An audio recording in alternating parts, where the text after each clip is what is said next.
The City Council for the City of Rollingwood will come to order Wednesday, July 22nd, 2026 at 5 o'clock p.m. and we will begin with roll call.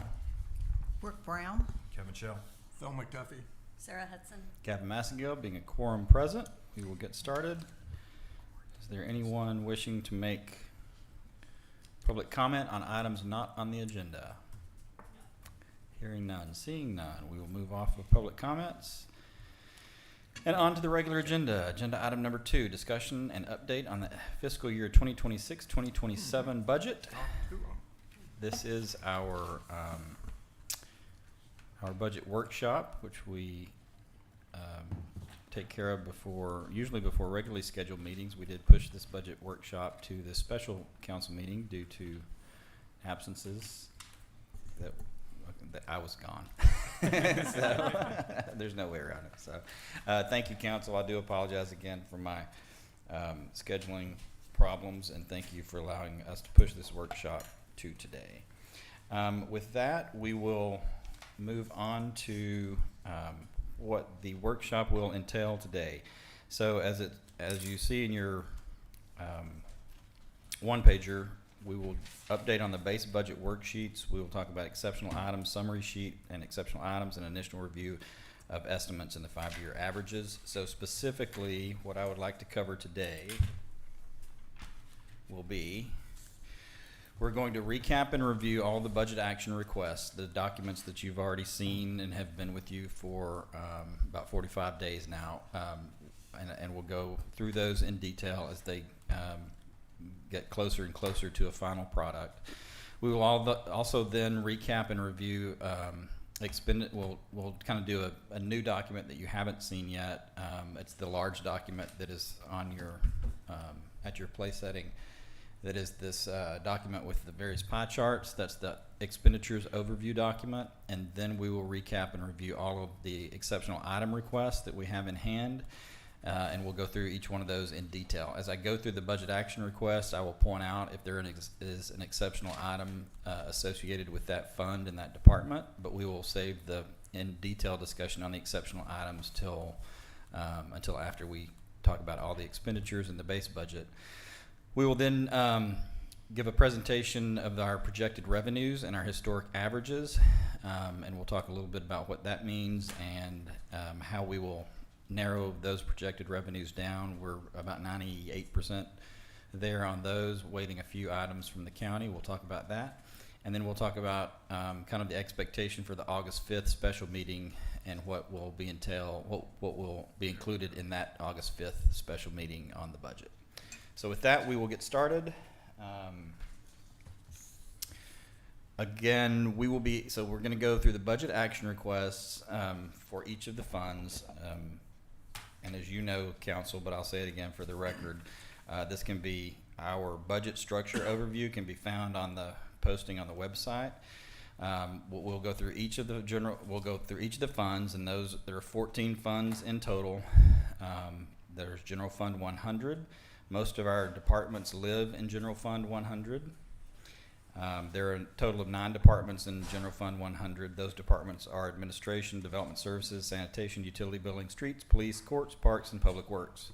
We'll go through each one of those budget action requests for each of those departments within Fund 100, and then we'll do a quick overview of the other funds that exist, which include the Water Fund, Street Maintenance Fund, Court Security, Court Technology, Court Efficiency, all the debt service funds, Capital Projects funds, the Drainage Fund, and then the Wastewater Fund. So we'll do a quick overview of all of those in the budget action requests. Also, let the record reflect that Mr. Glasheen is on the dais, or will soon be on the dais. Okay. With that, we will start, and I believe you have these in your packet on your desk.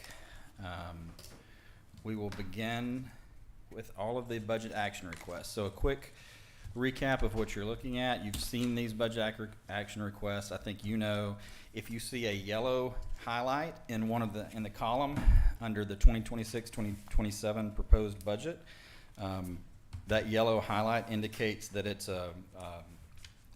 one of two things. We're either waiting on some budget numbers to come back to us from either TML or one of our insurance carriers or the county, or it potentially is awaiting a decision from council related to an exceptional item that is pending that we'll talk about later.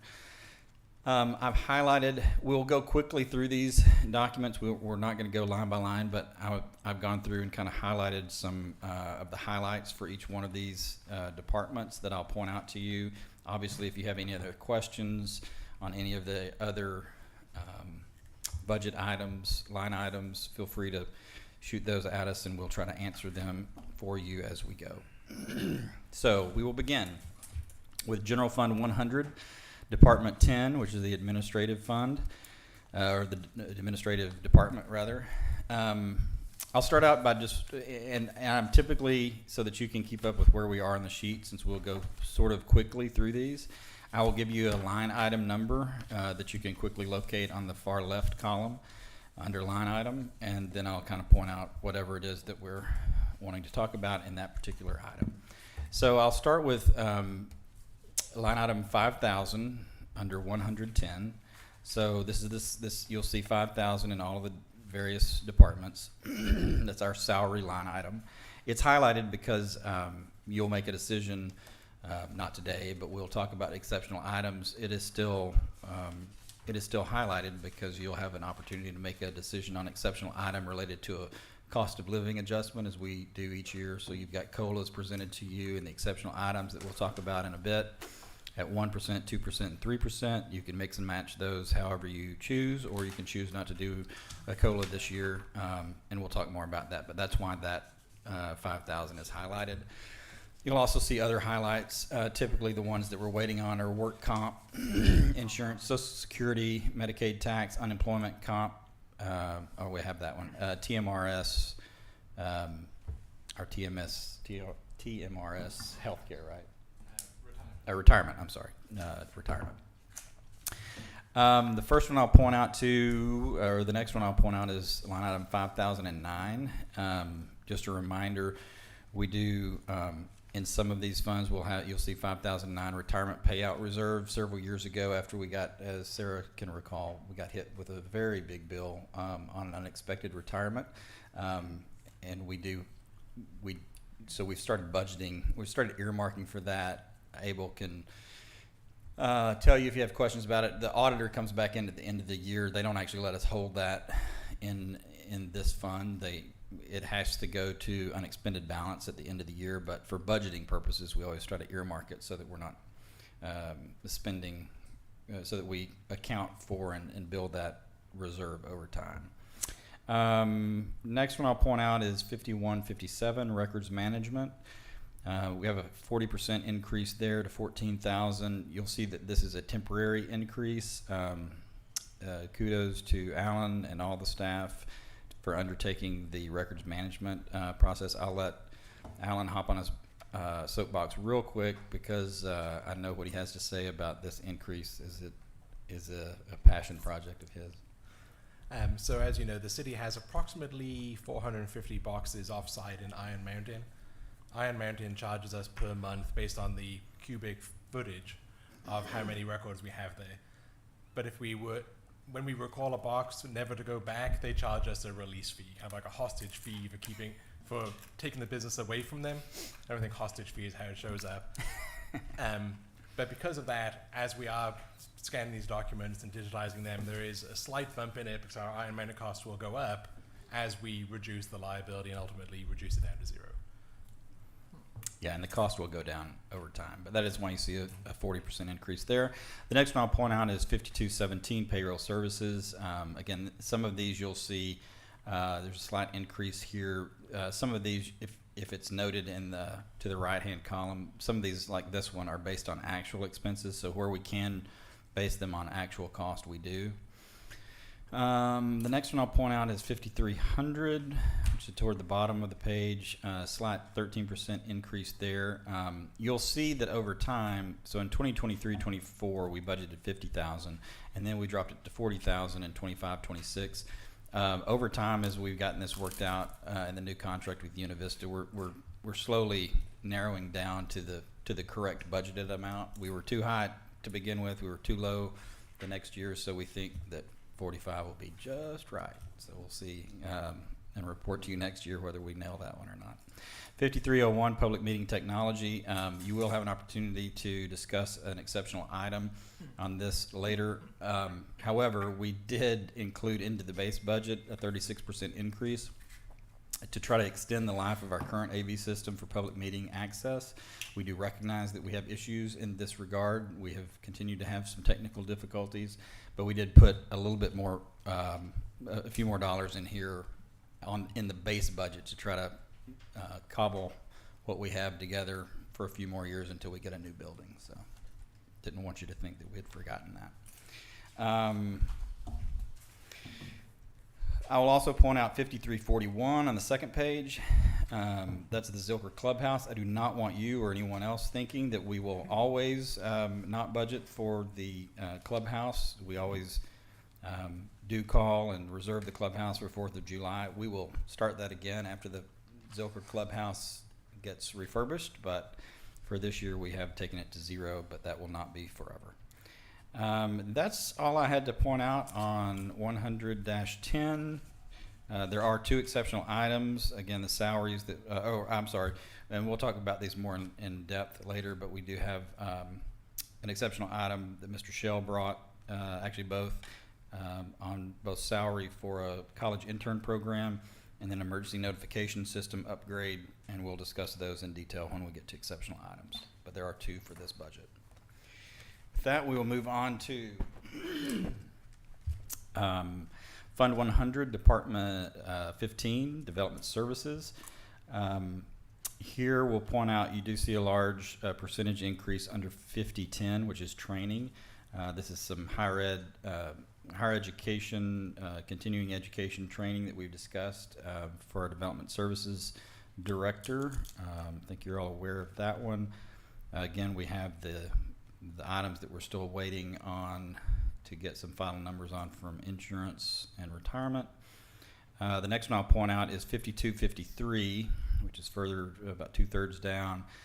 We have added a significant percentage increase into the arborist consultation. This is part of, but not all of, the Oak Wilt program that Mr. Shell is spearheading for us. Regardless of decisions that you make on the exceptional item related to the Oak Wilt program, we did go ahead and put extra dollars in for the arborist consultation piece of that program. So regardless of the decision on that, we will be prepared and have dollars for arborist consultations. Next one I'll point out is 5273, elevation and height verification, along with 5274, survey benchmark network, M&O. You'll see a decrease in these. Overall, these are both working pretty well. 5273, I'll point out, is a pass-through budgeting, so we are reimbursed for that cost. So these are based on actuals, but it is a pass-through, so don't take that 50% reduction as anything other than based on actuals. And if it goes over that, it's fine because we are reimbursed for those costs. The 50% reduction in the benchmark network maintenance and operation, this had a long conversation with Nikki about it. Seems to be working really well, and we because the CIP is over, we anticipate fewer of these maintenance and updates to the survey benchmark network. So we felt confident that we could reduce that slightly. But obviously, you will be making some decisions on streets. If we do those streets, then we'll come back in and make sure that we up this number over time to make sure that we still are doing that update work as we need it. There are 3 exceptional items in this department. Printing and reproduction. We'll talk about a new plotter that the staff would like to have. We'll talk a little bit about a code enforcement module, and then this is also where the Oak Wilt treatment and prevention, the rest of that program that Mr. Shell is spearheading, is carried, and we'll talk about those exceptional items this evening. Any questions on Fund 100, Development Services 15? Hearing none, we will go to General Fund 100, Department 20. This is our sanitation department. The only one to point out here is 5370. This is our contract with our waste disposal service. There is a 7% escalator in that contract. I still think it is probably the most bang for any buck that we spend in Rollingwood, but it is going to 180. Any questions on 120? Hearing none, we will go to General Fund 100, Department 25, Utility Billing. Really nothing to see here that I would point out. It's pretty much business as usual. Veronica's doing a great job. We're still waiting on a few of those items to finalize the proposed budget, but generally speaking, it's not much to see here. Any questions on 125? All right, hearing none, we'll move to Fund 100, Department 30, Streets. Only a couple of things to point out to you here. First one would be under 5161 tree trimming services. We are upping that by a 20% margin to $30,000. Big kudos to Izzy and his team overseeing the contracted services for tree trimming. We feel like we've really got kind of a groove. We've got a good contractor that we're working with, and we're knocking out a lot of our fire prevention and cleanup in some of our hard to reach places. We've kind of gotten all the low hanging fruit around town, but our plan is to continue this tree trimming project so that we at some point we'll get to a point where we can kind of scale this back and keep it on a rotating annual basis, and we're trying to figure out what is the number on an annual basis to do, like once we get caught up with all of this tree trimming, what is the annual number that we need to just do Keep it up. basic maintenance, keep it up over the course of a year. So we don't know what that number is yet. We're trying to find it, but we haven't fully caught up, but we are in a nice groove on it, so we want to continue that. I have a quick question. Sure. On utility billing, I see we got 5,000 in postage, and I'm sure this applies across other issues as well. I mean, the more we could go to paperless and email notification, the better, and I don't know how we do with that, but it's something to keep in mind. Yeah, no, that's a great point. And probably something that Veronica would appreciate as well. Since she does have an envelope stuffing party every month, so. Yeah, of one. A party of Party one. of one. She didn't want me to. I mean, if you're like me, that stuff goes in the trash. I never even open it. Sorry. I'm paperless, so. Okay, back to 100-30. The next one I'll point out is 5355, street maintenance and repairs. So this is, and we'll talk about this too when we get to the expenditure overview document. I do not want anyone, and I'm saying this clearly for the record, I do not want anyone thinking that this is actually a 70% reduction to the budget. And we'll talk about that more in the overview document. This is the reduction is a result of current decisions and budgeting decisions that you will make. But the reason that there is a reduction is because you made a significant commitment to this this line item last year. So you may choose to make a significant commitment to it again at that level or a lower level. But just because there is a 70% reduction, that is a comparative to last year, and that is only because you made a significant commitment to this line item last year. So we do plug it in at $150,000. That is roughly the amount of money that will come into this fund from revenues. That we'll look at revenues later from the portion of the sales tax that we get for streets specifically that is statutorily regulated. And so you'll have an opportunity to make some decisions on 5355. In fact, there are a number of decisions that you'll make in 5355. So in all likelihood, this 150 will go up significantly. Which is a good segue to the last page, which you will have an opportunity to weigh in on 4 different exceptional items. One is for materials that we'll talk about in terms of restriping of streets. And then the other 3 will be in this 5355 line item. And they will be a discussion about a continuation of the street prioritization list that you're familiar with. And it will also be a discussion related to the Vail Bettis drainage improvements that are technically street improvements, and also the Inwood Bettis drainage improvements, which are technically street improvements. So we'll have a discussion about those under exceptional items. Any questions on 100-30? Hearing none, moving on to Fund 100-40, Police. Few items that I'll point out here. 5007, we have a 14% increase under stipends and certifications. Again, trying to reward our officers as they continue their career training and gain additional certifications, and also trying to increase some shift differentials and those sorts of things, continuing to try to incentivize to have a fully staffed police department. So making a 14% increased commitment to that. You'll see 5009, the retirement payout reserve. This is another department where we do try to earmark some funds to go into unexpended balance at the end of the year to make sure that we have ample reserves for any retirements that happen in the future. A side note and benefit of the retirement payout reserve earmark, as it gets rolled to unexpended balance at the end of the year, we do get credit for that with our creditors, with S&P and others, when they look at the health of our balance sheet. So it's sort of a 2-for-1. We're building our overall reserve, which we get credit for with our credit rating agencies, and we're also prepared if we do have unexpected retirements.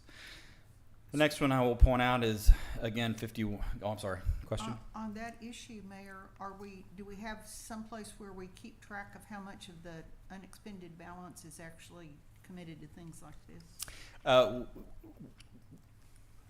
Yes and no. The auditors. Do you want to speak to this? Because I understand it can't be a formal. It can't be a formal regard. Yes, we keep up with it here, and we just know sort of in our minds that we have continued to do this year after year. But I don't think there's not a specific place. No, sir, there is not. The auditors put it back in unexpended fund balance. We had another account once upon a time we were trying to do the same thing. That was smoke testing. Again, they did the same thing. We budgeted for it at the end of the year. They took it out, put it back in unexpended fund balance. And to answer your question, I did have an account I was keeping track of it, but said no, you can't do that. Yeah, we made a run at having the actual account for a while, and then they didn't like that. Okay. All right. And I've got a question about that, because I remember we were talking about basically a surplus last year, and I think you said that if we run too much of a surplus or have too much unexpended balance, we get dinged for that too.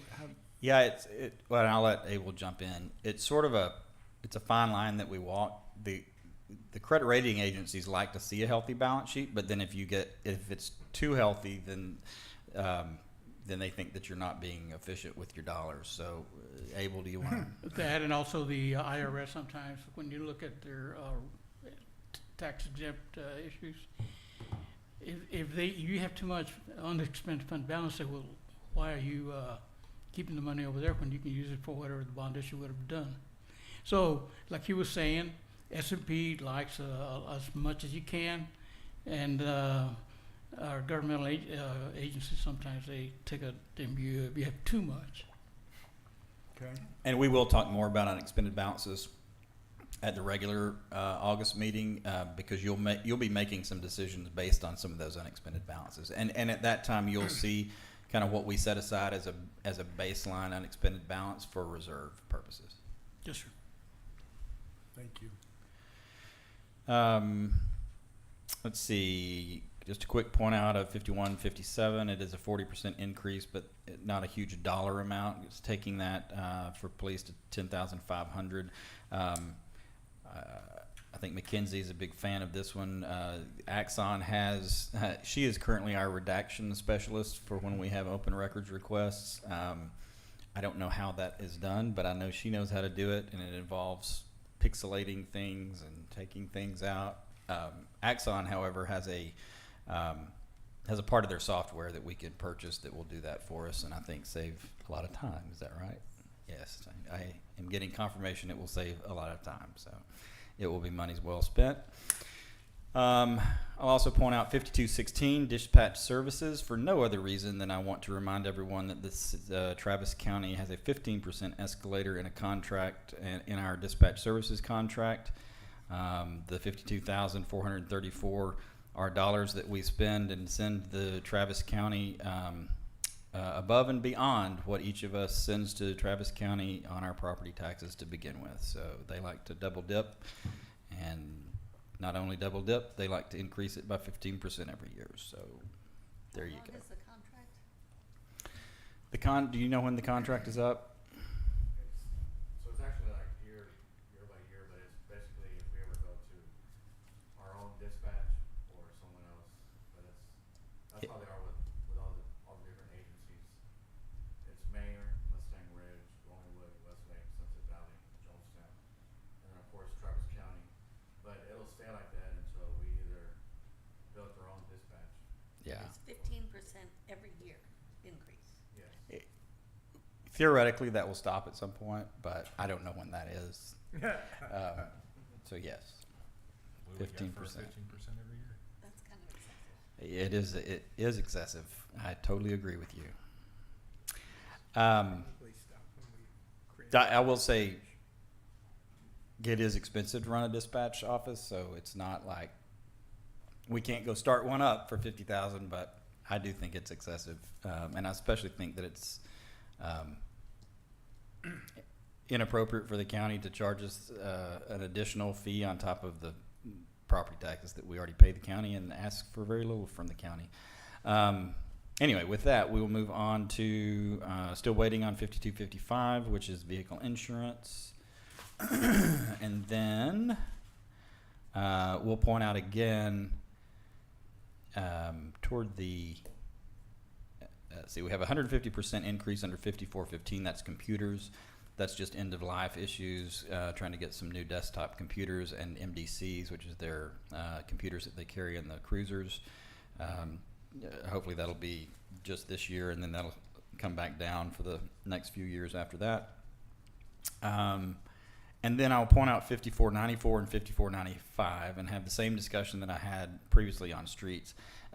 You'll see that those are 100%. So you'll see that the total capital outlay is a minus 82% in terms of comparative year over year.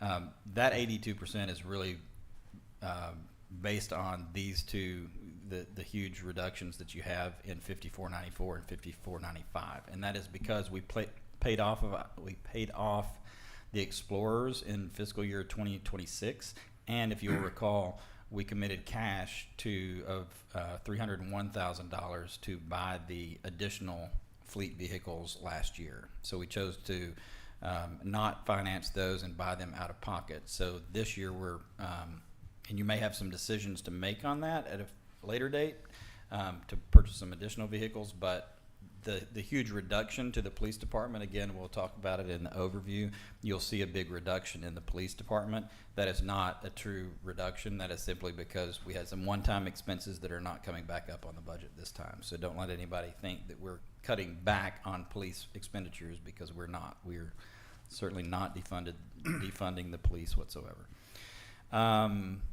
And then you'll have an opportunity to weigh in on 3 exceptional items under this department for radios, police supplies, and computer software and support. And we'll talk more about those under exceptional items. Any questions on 100-40? Hearing none, we will move on to 100-50, which is courts. Not a whole lot here to point out. We do have, I will say, 5103, you do see a significant increase in printing and reproduction costs in this department.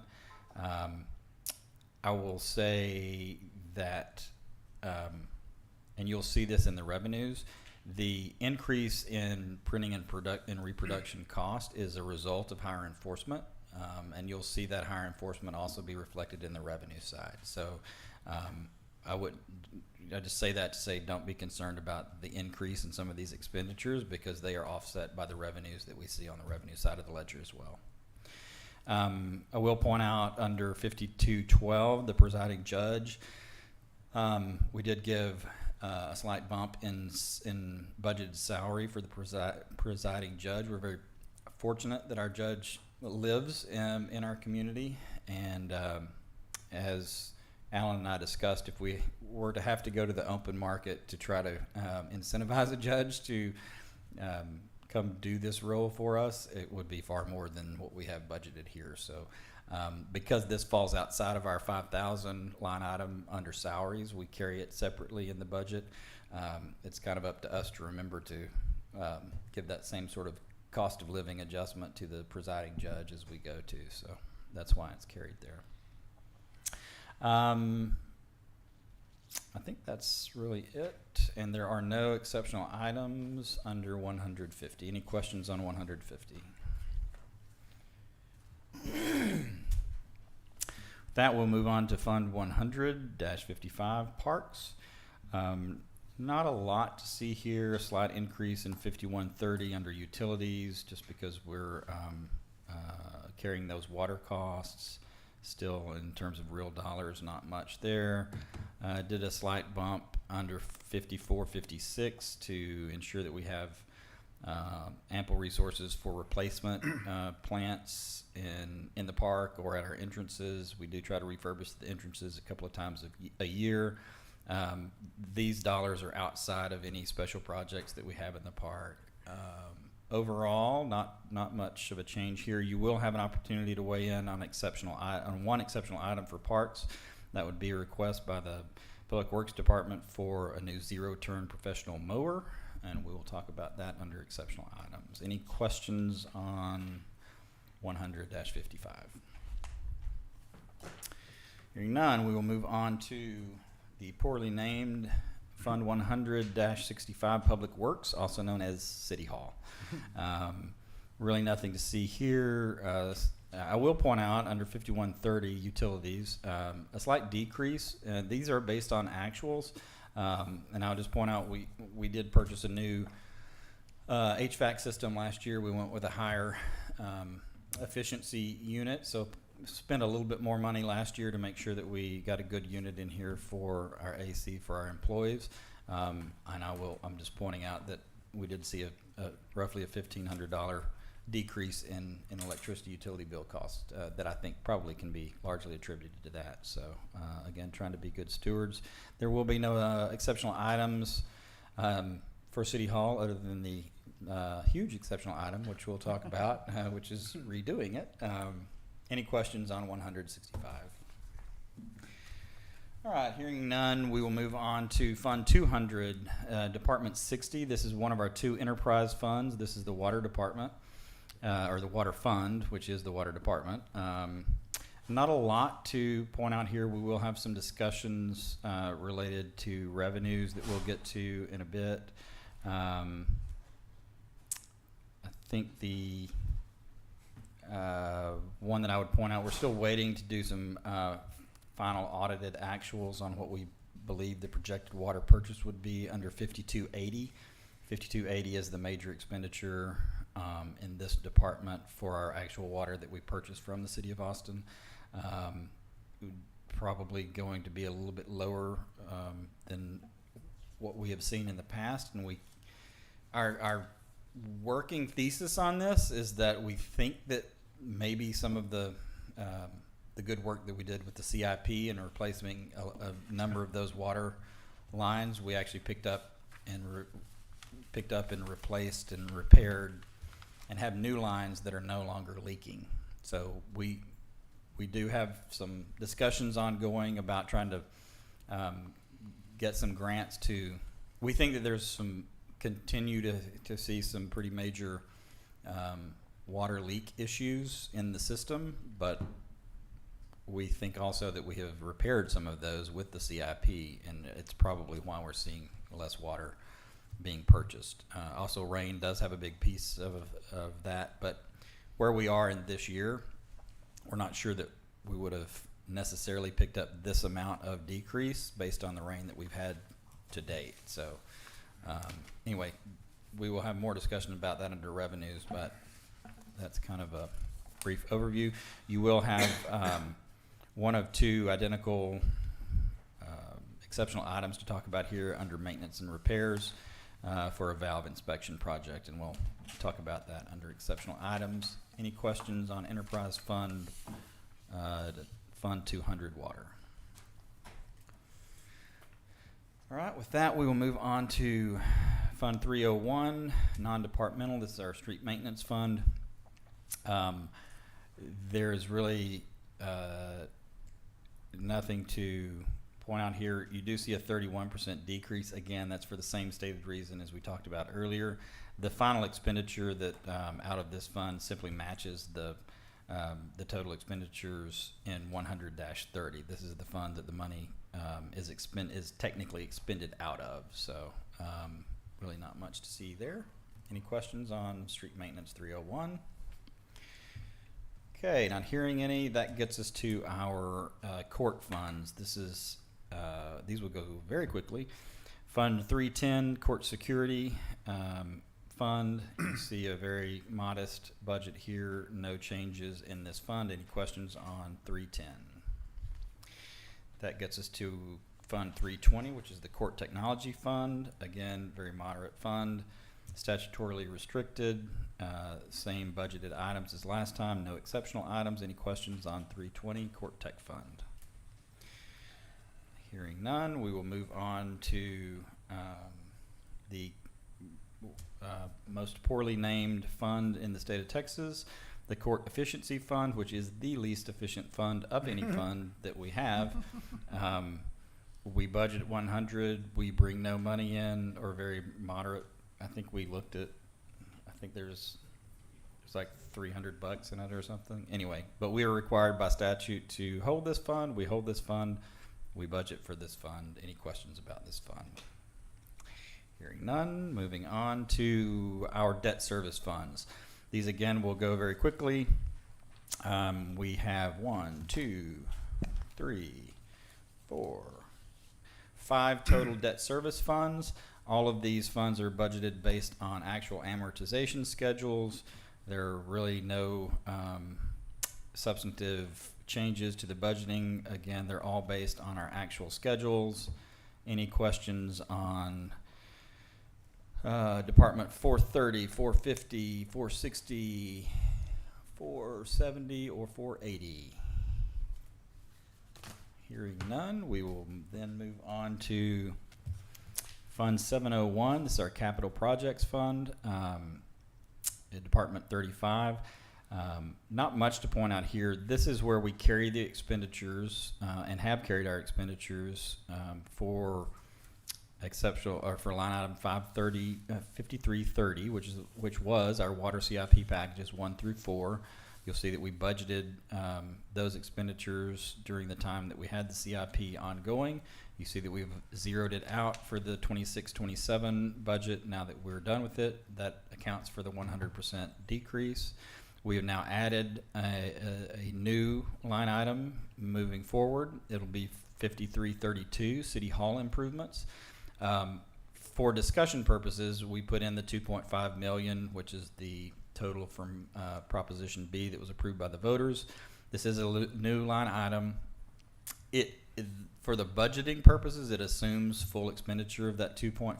Obviously, you may or may not do that. We may or may not issue those funds in this coming year, but we do begin to start budgeting in 25 or 26-27 for your decisions later related to those bond funds. Any questions on 701.35? Hearing none, that gets us to 702, which is our drainage fund. This is kind of the flip side of 701, obviously, and we'll talk more about it under a different agenda item. We carry the expenditures for the water CIP packages 1 through 4 in 701. However, we're required to carry the expenditures for the Nixon Pleasant drainage project and the Hubbard Hatley Pickwick drainage projects. They were carried in our drainage fund, which is this fund 702. Obviously, those two projects are now complete, so you see a 100% reduction in those two budgeted line items now that they're complete. The remaining dollars for expenditure are the MS4 expenditure in this fund, as well as engineering services, which are pass-through costs that we budget for. Any questions on 702.35? Hearing none, that gets us to Department 800, wastewater. This is our second enterprise fund, non-departmental. Again, similar to the water fund, not a lot to see here. I have a slight increase under 5163 for grinder pump maintenance and replacement of increase of 14%. You've got the 5166 for maintenance and repairs. I will again give credit to our public works team. We are increasing this to 30,000. That's a 25% increase for maintenance and repairs under 5166. The main reason for the increase is that we need to proactively replace pump number 2 at Delana Lane. It has reached end of life. We're now the 2 pumps that are functional at Delana Lane. We've had to move the spare pump into service, and so we now have 2 pumps that are servicing Delana. That's great, but we're now down a pump, so we need to purchase a new one so that we can have a spare pump in place, and that will be about $6,000. Still waiting to the administrative fees under 5167. That will adjust automatically when we get our revenues finalized for our wastewater system. A slight increase in 52, or actually a decent increase in 5234. That's the Crossroads emergency maintenance and operation repairs, taking that to 60,000. These are based on actuals. Now, we do believe, although they're based on actuals, we do believe that there was an increased amount of usage of our Crossroads emergency services for repairs during our CIP project. So we're hoping that that was the reason for that increase. But just to be on the safe side, we're going to go ahead and budget for it based on actuals from last year, and then we'll reevaluate it next year to see if, in fact, it came back down. We think that it will. And then our wastewater fees and industrial under 5290. This is largely dependent on rainfall. It is pass-through cost based on actuals. We're again trying to get our final audited actuals, and as we get a little bit closer to the end of the budget year, we can fine-tune this and make sure that we've got it about right. 5292 industrial waste surcharge is a 14% increase. That is a pass-through cost, and it's a fixed charge, and there is an escalator in it from the city of Austin. So there's really not much for us to do there other than follow their guidance. You will have the second exceptional item that is similar to the one that you saw over in wastewater. This is the manhole inspection project under exceptional items that we will talk about at that time. Any questions on 800 Department 60? All right, hearing none. That gets us to this sheet, Council, the large sheet that I'm very impressed with Alan for coming up with. Has pictures on it. It's right up my alley. I'll point out a few things here and just kind of walk you through it. There's not a lot to really discuss and no decisions, but we pulled this together for you to give you kind of a one-stop shop to look at the overall expenditure outlook for everything that we just went through. So everything that we just went through on the budget action request is reflected here.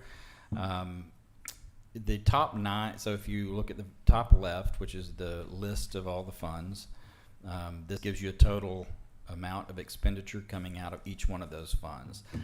Just for you, Council, and for anyone who may look this up online, the top 9 of those are the departments. So the top 9 constitute Fund 100, and those top 9, that's the administration, the development services, sanitation, utility building, streets, police, courts, parks, and public works. So those are all of the budgets that we just went through, and they're all contained in Fund 100. Then if you look to the right, you will see a pie chart that then shows you the percentage of, so if Fund 100 is 100%, this tells you of Fund 100, this is the allocation that your discretionary funds go to within Fund 100. So of those top 9, this is a breakdown of those expenditures and how much, for instance, is going to police or to administration and contract services, development services, sanitation, all of those funds that you're most familiar with. That's the pie chart to the right. The other funds are listed. water, street maintenance, all the court funds, the debt service funds. So that top number of $10,885,273.58, that is your total expenditures from all funds. Yes, Mr. ma'am. Mayor, Sure. I love the charts. Can we post them online? Yes, with we this will. agenda? Yes, we Because will. I'm just noticing Yes, we will do that. We just finalized thank it you. actually today. We made one more change to it today. And I'll tell you what that change is, and it's reflective of the conversation I've already had 3 times, and this will be the 4th time. We also added this pending exceptional item decision, and the reason we did that, and you'll see the asterisk. I did not want the public or anyone or you all to think, as you're looking through here, that the major differences between the 26 and the 27 budget, like if you look at this, you'll see a 53% reduction in streets, a 15% reduction in police, and a 95% reduction in drainage. I didn't want anyone to look at that and think, well, those are the 3 things that we care about the most. Why are we reducing those expenditures? We are not. They are still pending exceptional item decisions from you, and the only reason that there is what looks to be a reduction in expenditure is because you made a major commitment to spend major dollars on those items last year, and you may very well choose to do that again this year. Again, like I pointed out to the police department, the reason that there is any sort of reduction there is because we bought $300,000 worth of vehicles last year, and we're not buying $300,000 worth of vehicles this year. The reason that the drainage projects show a 95% reduction is because we spent $2 million on drainage projects last year, and we did not anticipate spending $2 million on drainage projects this year. So that is why we have the asterisk with a footnote, and that is why you have the pending exceptional items decision column that shows that there are still decisions to be made on some of these items. Is that clear to? I know it's clear to you. Do you think will be clear to those after we post this? That's why I wanted to make a few of those changes so that if people did look at it, they weren't confused by that point.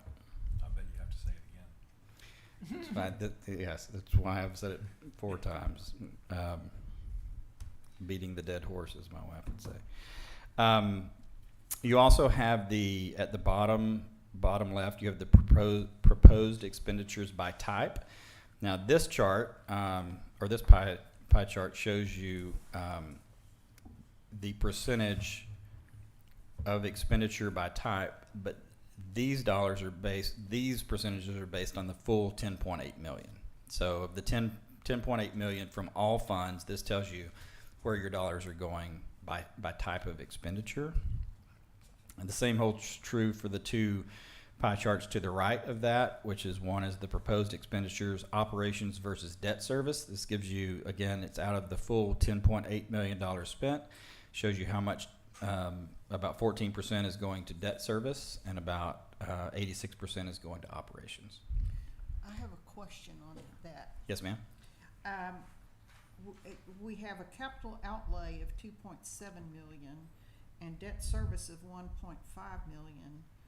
Is the capital outlay number things that are funded outside of the bonded debt, or is there an overlap there? Do you know offhand? Chart guru. The capital outlay is the actual expenses themselves, not the payments on the debt that might be underlying it. Well, but if the revenues from that debt are what pays those expenses, that's, I'm kind of, I think that's the answer, because 2.5 million of that is the city hall that's funded by bond sales, and so it's not coming out of our general revenue. well, yeah, but if we're doing a pie chart and we have actual capital outlay and we have the debt service that enables that part of that capital outlay, are we mixing some oranges and apples? Yeah, that's a fair question. What do you remember? I watched you highlight these, but do you remember what cells you highlighted to make up the 2.7 for capital outlay? Can you look at the formula? I just broke it as I was playing. You know, it would seem to me that if you had we have capital outlay items like street maintenance that Right. aren't funded with debt, but I don't know how much of, Which is which? which is which. Yeah, that's Uh-huh. fair. We'll look at that and make sure Okay. that the formula's on point. And I think that becomes more important when we start trying to match up expenditures to revenue. Yeah, Yeah. yeah. Can you take a look at that? It's a formula issue, so, yeah, we'll take a look at that. And it would be good to know how much capital we fund outside of debt service. Right. Outside of bonded Right, indebtedness. yeah, absolutely. And I know that, like, we did some of that, we've done that for years too on the drainage project. Like, where we can carry it on the general revenue side of the ledger, we try to, if we can do that, so. Yeah, we'll take a look at that. And to that point, take a look at this, digest it. I know it's new and it's new to us. We've just pulled this together this week. If you see any discrepancies like that, or you see anything, just let us know. This is sort of a this is a new sheet that we've not had in previous years, so we'll try to fine tune it over time. So if you see anything like that, let us know, or if there's something else that you'd like to see. Okay. Okay, any other questions on expenditure overview? All right, hearing none, we will now move to a discussion on exceptional items. Still keeping our expenditures hat on. So you will not be asked to make any decisions on these exceptional items this evening, but this will sort of serve as the official first outing for all of the exceptional items that we have in hand. And let's go through them quickly and explain what each one is. And if you have any questions of the department heads or any of those of us who have brought these exceptional items, let us know and we'll try to answer the questions. You do have the exceptional item sheets in your packet, which kind of gives you a little bit more detail and a description of the exceptional item itself. I'll just note that if there's an exceptional item that is being recommended by staff or department head, you will see my name by it first and then that department head by it second. It does not necessarily mean that I am supportive of the exceptional item or that I'm bringing it to you. But the discussion that I had with staff is once we get to this phase of this decision-making process, I kind of nerd out on the governance piece of this. It has to be an elected official that brings an exceptional item for consideration, and so it's either one of you or it's me. And if you see my name by it, I'm sponsoring the exceptional item on behalf of the staff. That may or may not mean that I'm supportive of it. So I want to be clear on that. Now, I will say, generally speaking, I am supportive, but we'll have a case-by-case discussion on them. I didn't want you to think that it is an automatic that I'm for all of these. And can I kind of raise a procedural kind of Sure. question? So it strikes me, just having gone through this a couple of times, that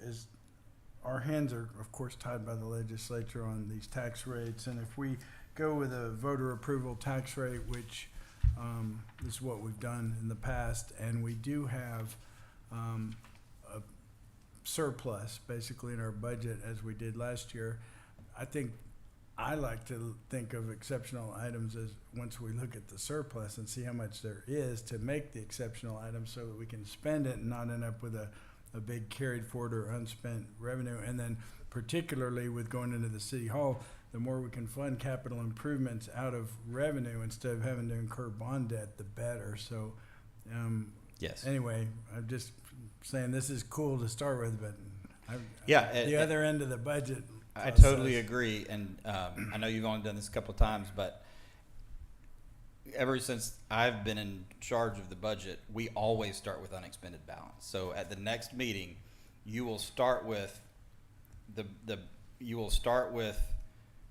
first what is our reserve, and then on top of that reserve, what is unexpended balance, and then that you will be making decisions on these exceptional items that will include not only new revenue at different levels, It will Right. also include the unexpended balance, so that you will first be spending unexpended balance Sure. before you're asked to make a decision on rate. Okay, So I great. totally 1,000% agree with you. And for the last 6 years, we've always started with unexpended Okay. balance first. I actually would be interested to know. I don't know how other cities do it. I have expressed to certain folks at the Capitol that I think every city should first start with unexpended balance, because I agree with your point on that. It's why the state starts with. It's why they start there. So Right. when they come into the legislative process, they know how much is left over from last year that we didn't spend. And I think that's the way you should do budgeting. So I totally agree with you. And when you're asked to make decisions on this, it will include unexpended balance. Less 8 months of Reserves. reserves, yeah. Okay, so exceptional items, all funds 1, all funds 2, all funds 3. That gives you 3 options to consider for your cost of living adjustment for non-contract staff. Obviously, contract staff is handled separately by contract, and it's already built into that contract, and we handle those contract negotiations separately. This cover sheet that you will see gives you, and this is important too, it tells you where these funds will come out of, because all funds are not created equally, right? So the exceptional item, you have a total cost. So the total exceptional items before you for consideration total $1,197,428. However, that is not 1.197 out of the general fund. You can look across the sheet to see which fund each of these exceptional items would be pulled from. And to your point earlier, Mr. Glasheen, depending on, wastewater, the general fund has one amount in unexpended balance. The water fund has one, a different amount for unexpended balance. The wastewater fund and streets all have different levels of unexpended balance, and they all are affected differently by the revenues. So it's important to look not just at the 1.1 in exceptional items, but it's important to look at where that exceptional item specifically is coming out of, which fund that exceptional item is coming out of. Yes, ma'am. I think it'd also be nice to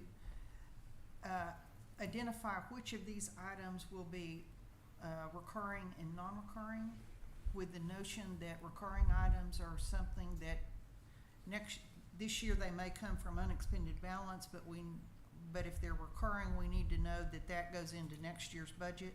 Yes. General fund budget. It would just be nice to keep track of what's a non-recurring compared to the unexpended balance. I think that's a What's great idea. recurring.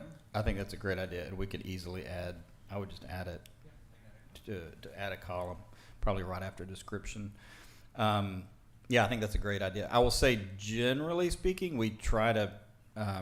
Obviously, the all funds will always be recurring. Yeah, majority. So having it funded out of general funds is Right. Yeah. Exactly. gets close to that, Yeah. but it may not. We may have some. Yeah, that's a good one-time- addition. We'll add that. One-time Yeah. charges that don't. Yeah, we can add that. Okay, so we'll run through these real quickly, and feel free to ask any questions. I ask you to sort of ponder these for the next 2 or 3, 3 weeks until our August meeting. Exceptional item number 1, all funds number 1 is your 1% COLA. It will be, it would be a cost of around $21,000. You see how that's broken out between the general water, wastewater, and street funds. Obviously, a 2% COLA would be $41,976, and a 3% COLA would be $62,964. Just a historic reminder: we typically try to do a COLA. We have done those at different levels over the past. My personal belief is that we should generally try to be in the ballpark and track current inflation rates. That's what we've done at least for the last 4 years. So we can have more of a decision and discussion about that when you're asked to make a decision on it. With inflation where it is today, I would probably recommend all funds number 3, which is the 3% COLA. But I'll let you ponder that, and we can have a deeper dive discussion on it when we are asked to make a decision on this agenda item. That gets us to exceptional item 100-10-1. That's the college intern program. Mr. Shell brought this exceptional item for consideration. You do have a one sheet here in the exceptional item document packet, but I'll turn it over to Mr. Shell to explain his exceptional item 100-10-1. So this is something that I've done at all of the other places I've ever worked, and it's a great investment in your future. It's not just about getting stuff done. Be sure and speak up a little bit. We've got a lot of local talent in the area at universities that we can look at bringing in and helping us get some stuff done. And then as they go out in the world, there are people we can reach out to in the future if we need jobs or help fill positions and that sort of thing. So this is really just starting something that's a long-term investment. This has two giant asterisks next to it, which are: one, staff has to have work to do for someone, and two, staff has to be willing to manage someone and work with them, because this isn't a go get coffee, order food type position. This is do real work so people get real value out of it. And even if we don't end up hiring or have work for them, they want to have a good experience and say really good things about Rollingwood as a city government. And I completely just made up this number because I have no idea what the hourly rate for that type of thing would be. But that's the idea. Well, I'll say from an administrative, or at least the mayor's position, I am generally supportive of this idea. I've actually thought about doing something like this in years past. The caveat that I would have on it is that I agree with your two caveats, and I don't think I think managing someone actually gives us some opportunities for career growth within the staff. Mm-hmm. So I don't foresee an issue there. We do have to think through, as a staff and with Alan, to think through what that job description, like, do we have enough to keep someone busy, and what would that schedule look like? The caveat that I would add to it, which makes me a little bit less fired up about it, at least for this year, is that we don't have a lot of room, physical room, to put someone. So I do think that remedy is on the drawing board, literally, when we have some new space to handle somebody, then I think it would be a little bit easier. But again, for an intern type position, I don't think that's a be all end all. I think somebody could probably work from the dais and that sort of thing. So you're not going to really get any pushback from me. I do have one question, because part of what I had thought about in my mind earlier, several years ago. So this is an intern type position for an office, in an office setting. Do you have any interest in also opening it to, I'll call it an internship, but in the public work, an outside? Having a 19-year-old son, I could see some value, not just in like learning what an office setting is like. I could also see some value in what Izzy and his crew do too. So I don't know if that's something that you would also consider in this. That would obviously, there may not be any takers for that. It does remedy the space situation, but Yeah, I have no problem with that. And most of the places where I've done this, it has kind of started with family members that well, to and help honestly, out, I think that's where the which is- value is. I think it is I think Or- it's people who live in the or members of the community. Right, and I think that's how I would envision this working best. Yeah. Not that we wouldn't take someone who lives in a different part of Westlake or even Austin, but I think in terms of priority, like, we would first and foremost try to fill this type of position with someone around Yeah. here. This kind of started a couple months ago. Someone had talked to me about they had their college-aged child was interested in maybe helping with the budget or being involved in that. I was like, well, it's dialed in pretty good, but we actually do that really well here, so it'd be good for somebody to learn. So I'm open to whatever we got. I put this on here because I want to get started to think about it, kind of get it rolling. I've already spoken to a couple people I know people at St. Ed's, and so I don't know that this is I mean, college students are great. I really just look at this as being a 10 to 15 hour a week kind of gig. And in college, it's not just a summer thing. It's for, that certain age kid needs some extra money in their pocket, and they actually do some stuff to help us get some stuff done as needed. And if we can find somebody to do that for Public Works, great. I just want to find somebody interesting or find something we can do this, not have money for it. Yeah. So I'd like to get started thinking about it, even though we don't have the space, as you mentioned. Yeah. Yes, ma'am. Just thinking about it, I also think there'd be benefit in having someone who is interested in going into public administration, have some on-the-ground work and potential for hands-on training with respect to public administration. Right. That may not necessarily be a child of our neighborhood, but, yeah. Well, Yeah. I would assume the children of our neighborhood would want to be something towards that direction. Yeah. They need to want to be interested. This is not something that's just we're gonna, again, Give it's not away a about, job. yeah, it's not Yeah. about just getting work done. It's about growing Okay. a network of people that can help us as we grow for our staffing needs and getting stuff done. I mowed a lot of grass in college. We're gonna get a fencing I- lawnmower. We'll get I somebody typed a to- lot of cards for the card catalog in Spanish and Portuguese for the Latin American Library at UT. I scrubbed a lot of The fun part about the job was actually putting those cards in the little drawers in every one of the libraries. Well, Izzy's not here, but he clearly is listening on YouTube, and he says Public Works has plenty to do for an intern. So- Oh, good, good. Well, and that could be exciting with the changes in the park, too, Yeah. Yeah. Good. seeing how that process works. Okay, so we'll revisit this, but thank you, Mr. Shell. Any other questions for Mr. Shell? All right, hearing none, we'll move on to exceptional item 100-10-2. This also is being brought by Mr. Shell. Upgrade to outbound communications. We have mentioned this previously. I'll let you open it up, and then we can have a discussion maybe with Alan too. Yeah, I just made this number up. The problem, as I see it, is we've got the RAID system, which you can do various things, and no matter what we do with it, members of our community complain about we do it not enough, we do it too much, we feel like we don't do it enough, or we should do it more. It's just a mess. In the modern day, there's technical solutions that can help people customize their own solution for how they want to get it.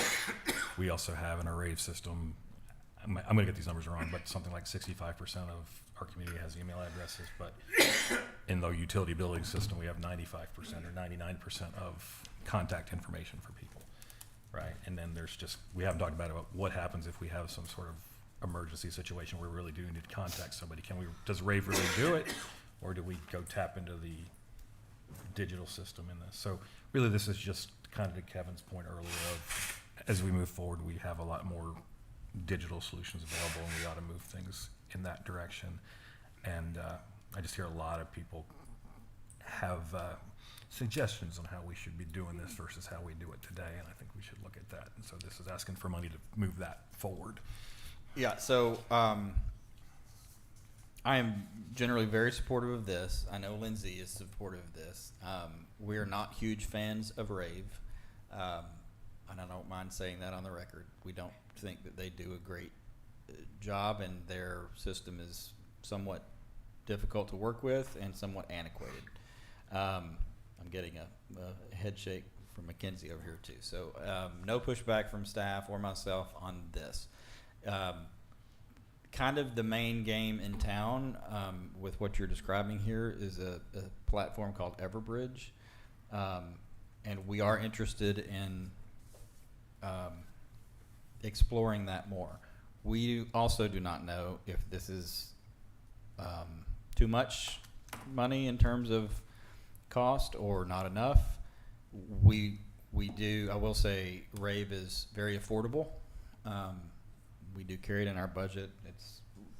It's $1,600 a year, so it is very affordable, and we get what we pay for.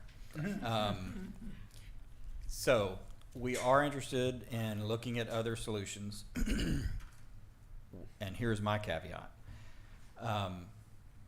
even though rave is not all that well received by the community, we have worked for years to try to get more and more people signed up for the rave system. So one caveat that I have, and we talked about it recently in our budget meetings, I have no problem with moving to Everbridge or some other solution that yet to be named. I want to make sure though that we don't have to start back from square one, right? I want to make sure that if we make that transition, that it is an actual transition and we don't just have to go ask everybody to re-sign up. I want to be able to transfer that information over. Now, there, especially like with Everbridge, it's what's on my mind. There are lots of different bells and whistles and lots of different ways. So I think if we did transition it, we would transition. So people who are signed up for Rave now, in my opinion, are probably signed up for that system for sort of what I would call like emergency type notifications with, and maybe major community. And anyone who's asked me to do a Rave knows that this is sort of, I try to keep it pretty tight. And that's another reason I'm supportive of this, because if people could opt into what they're interested in receiving, it would take a lot of pressure off of the mayor from having to keep an iron grip on what goes out. Because right now I try to make sure that only sort of major community announcements and emergency alerts are what go out on Rave. But if there's a platform where people can sign up for all of the above because they want to know all of it, great. That takes that off of my shoulders from having to make the call of what makes the cut or not. So I just want to make sure that that transition could happen, and then it might require people to go back in and check whatever boxes they want, and we might check the first two, like emergencies and major announcements. Everybody's, that's standard operating procedure, and then after that, like you can't, if we have an alert system, we have to be able to notify everybody about boil water notices. So you can't opt out of a boil water notice. Like we are required by law to tell you that information. So you can't opt out of that. Right. So there are some baseline things, but generally speaking, I'm supportive of it. Anything to add? I think the mayor's covered it pretty well. About 2 years ago, while I was still in the city of Santa Fe, we went out to the market at that time to look for a new system. Of course, in Santa Fe, with the hurricanes and tropical storms coming in this week, we use it a lot more. So we ended up going with Everbridge, and I had the same kind of surprise when I saw Rave. It's, to the mayor's point, it's cheap because it's simple, but simple to the point of being simplistic, and then I think causing a little bit of confusion amongst the community as to why we won't promote, large events at the park that don't present a public hazard. And so sometimes they go out, well, watch out for traffic around the park, as opposed to people who might be interested in when, like, the West Bank Libraries came over and did story time at the park in the morning. Putting that out to people who've opted in to park events would be really nice. We use the system a lot more because we got to use it for all types of announcements, not just critical incidents. And so I think that goes a long way. I mean, nobody visits the city's website anymore. That's just not really a thing. Yeah, I'll just add that I haven't I hear less complaints about Rave as a system, but more about what they get versus what they don't and when they get whatever they get. For example, people, I'm getting a boil water notice for a thing that doesn't impact me at all. So there's the geofencing piece of this. Right. There's the police have shut down BK's Road, or whoever shut down BK's Road, we've shut down ours, then maybe something goes to Facebook. But then everybody's in the online chat group, so there's no bridge to move things there. There's all sorts of things that we could do that. So there might even be plugins that Rave has, or things we haven't even looked at, that can do some of these things and make it better.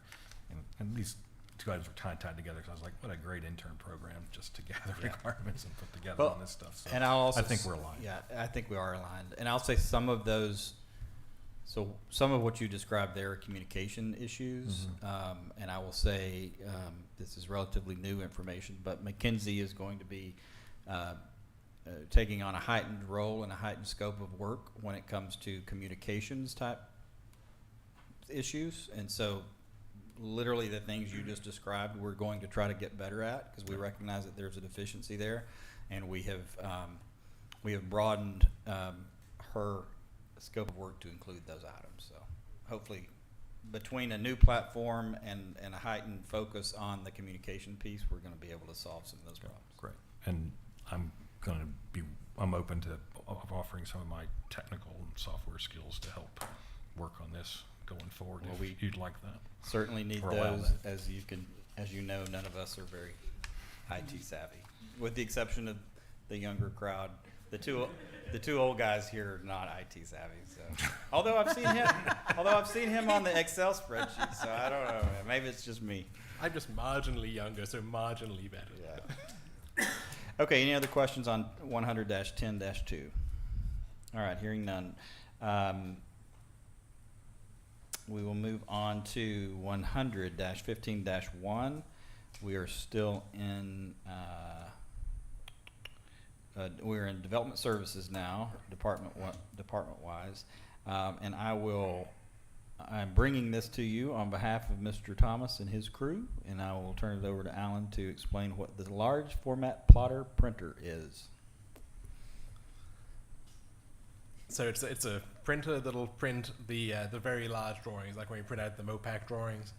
The MOPAC drawings, we've had a few people come by, but it cost us a few $100s to actually print out the MOPAC drawings. We had to go out to a professional printer, wait several days to have them delivered, as opposed to an entry level kind of capable one. One of those two-down needs is about $4,000. They go up to however much money you have in your bank account.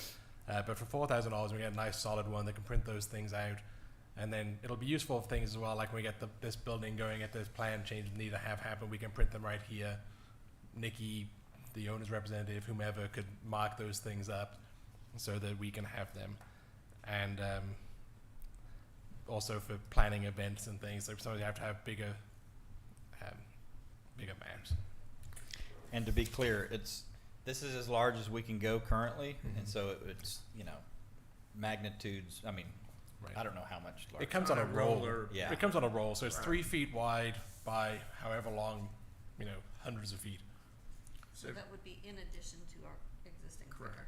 Yes, ma'am. It'd be in addition, because that way it allows us to print those things. And especially, it would have been very nice and helpful to have had one of those during the design of the off-leash area in the parking lot of the park, as the park commission was trying to look at ledger-sized paper to try to understand a really big area. Yeah, I ended up bringing some big prints that I had made at Kinko's or whatever that place Right. is down there. But especially going into the new city hall planning, I think it's gonna be very Yeah. helpful. I agree. I think it would be helpful. Have you identified or honed in on models or brands and that type of thing? Not necessarily. There are ones that are more expensive that allow us to scan as well. I don't believe we have too many documents here that really need to be scanned. I know in other cities there is an issue for me. But the market seems to start at about 3,000, but the 3,000 ones look kind of flimsy. So I think 4,000 feels like the right spot. I've got a good amount of experience with those. And depending on the amount that they're used and that type of thing, they sometimes can be some kind of maintenance nightmares to some degree. So are we also budgeting for a contractor, somebody?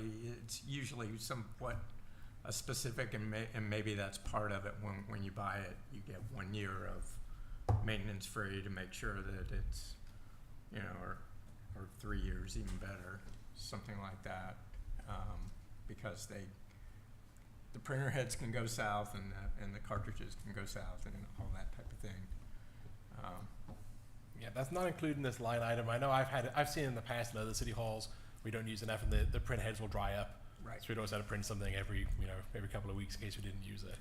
Right. But it wasn't part of this. It's just the item itself. And I will say, we probably do have enough money built into other parts of the budget that we would be able to, and maybe even get a service contract.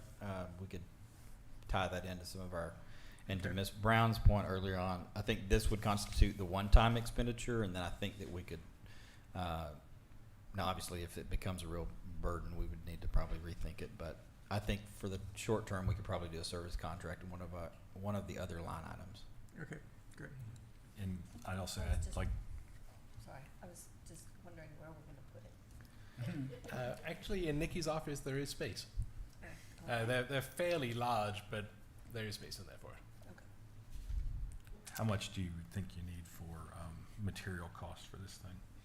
Because they can be, if we do use it, they're resource hogs. I don't believe there's anything that couldn't already be absorbed by the different departments' line items. I believe that there's enough room every year to absorb it. All right, any other questions on 115.1? All right, hearing none, we will move on to 115.2. Shout out to Nikki for bringing this exceptional item to our attention as an option. Fortunately, she's not here with us today, so I'll let Alan explain it, but I think, well, I'll let you take a stab at it, and then I've got some things to add. I'm pretty excited about this one. I think it's a great idea, and I'll turn it over to Alan to talk about the code enforcement module. I think it's somewhat self-explanatory, but the city, currently we spend only $99 a month on the city's permitting software. It's an online software solution where you keep track of building permits and that type of thing. Code enforcement is one of the issues that kind of keeps coming to the top as an issue that we could do better on as a city. And the same company who provides the licensing or the permitting software has a module that plugs into it that allows us to keep track of code enforcement. Currently, it's done with a shared spreadsheet on a shared drive, but the spreadsheet has been around for at least several years, and so it's really voluminous, quite difficult to use, and doesn't really readily keep track of the things that we need to keep track of, such as repeat offenders. There's one person at the moment, I can't remember who it is, but has 7 or 8 different outstanding citations for issues that have been on their construction site. So this will allow us to keep track of those people more quickly rather than just Nikki remembering she's been out there a lot, or Lieutenant Cantu saying, I recognize you.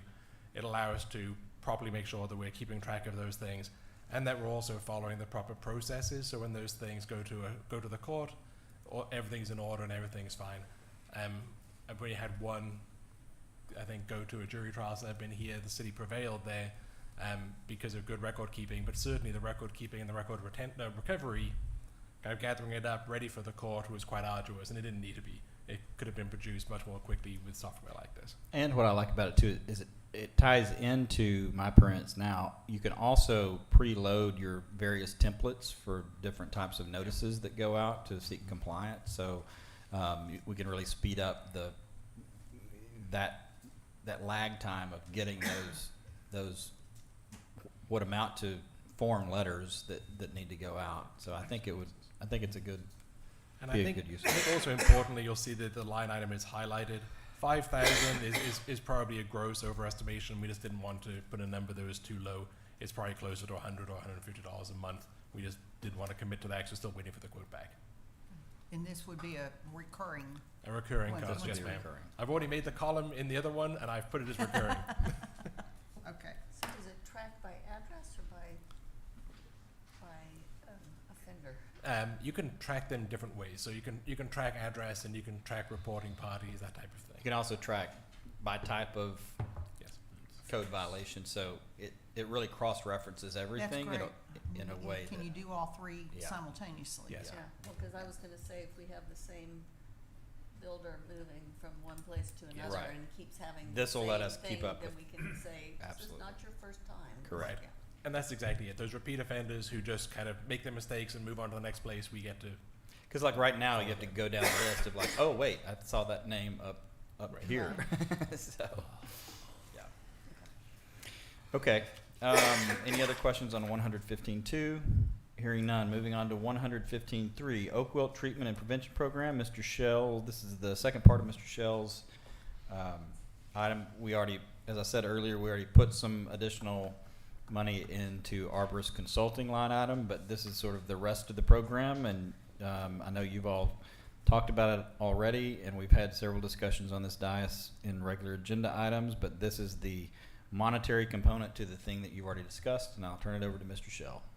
Yeah, I think we talked about this the last couple months. I'm not going to spend any time on it other than saying this is the money to fund the rebate program for treatment or removal of trees, and there's a $5,000 cap per property. And I can't even hear it.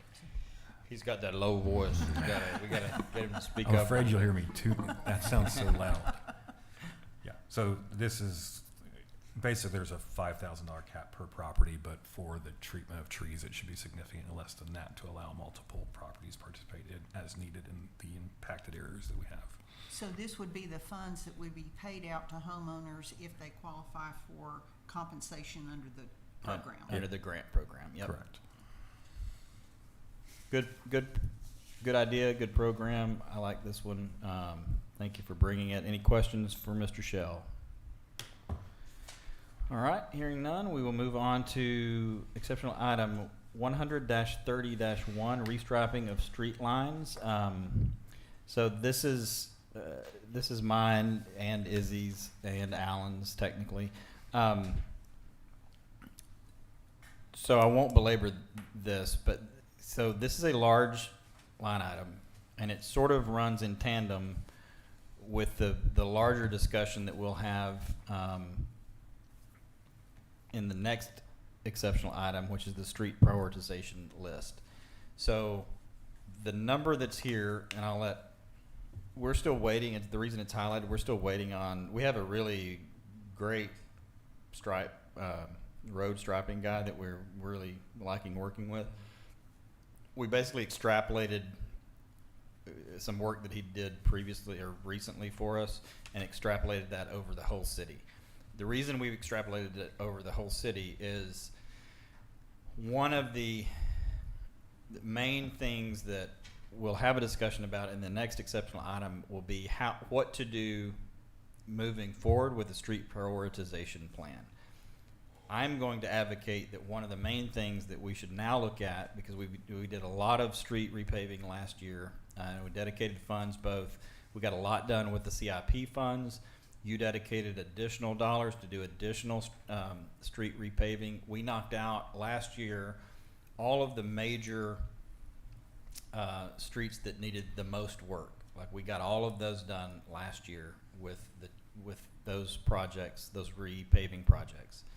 One of the items that you could decide to allocate funding for, and it's on the street revitalization plan, is to do all of the streets now in the top coating that extends the life of all the streets.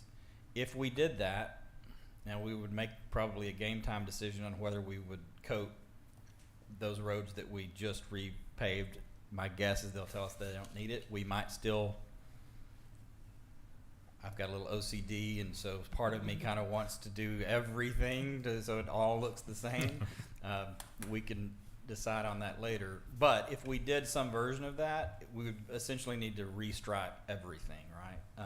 Now, if you choose in the other, there are still streets to be done on the prioritization list that, so you could choose not to do the total research, the total, what's the name of the product that? We just call it rejuvenation. Yeah, you could choose not to do the rejuvenation and actually do the repaving, and that's a perfectly acceptable thing. Those items are on the list too. And so if you chose to do that version of the next exceptional item, there wouldn't be as much repaving, and so this dollar amount would go down. But we went ahead and put a full restriping for all of the city for consideration, and again, it will sort of go in tandem with the other exceptional item. My thought would be maybe budget for both of them.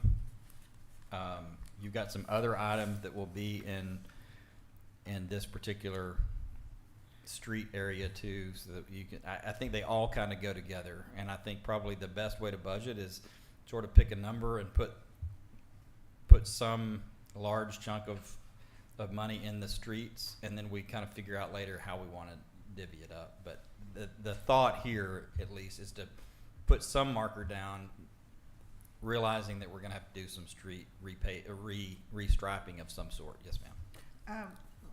Does the restriping qualify for being paid for out of the street tax fund? Yes. Okay. Yeah, and so when you make decisions on these, you'll see all of these, this item and the next three are all carried in the streets fund. So when we make some decisions, when you make some decisions on these allocations, most of that it'll be coming out of both unexpended balance, and we'll give you what the unexpended balance is in that fund from the previous years. And if you'll recall, we always budget the 150 that is the revenue coming into that fund, but prior to last year, that fund had built up a pretty substantial unexpended balance over the previous decade, to the tune of I think when we started trying to spend that unexpended balance, we started around 700,000, and we're now down at around 400,000 in unexpended funds. So we will give you that UB balance before we make some of these decisions. But this item and the next three will all be carried in that street fund expenditure. Okay. So anyway, again, I think this and the next three exceptional items all sort of play together, and they don't all have to be done, but you can kind of pick some numbers that you like to, and then we'll figure out down the road how to divvy it up. But that gets you 100-30-1, and that then gets us to the next one, which is 100-30-2, a continuation of that discussion, which is a continuation of the street prioritization list.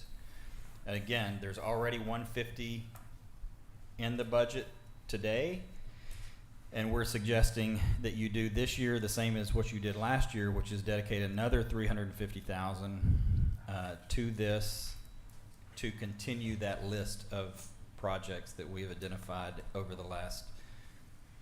We had WSB do the initial prioritization list for you 2 years ago, if you recall, and then we did all of the prioritization. We did a number of those items. Yeah, there you go.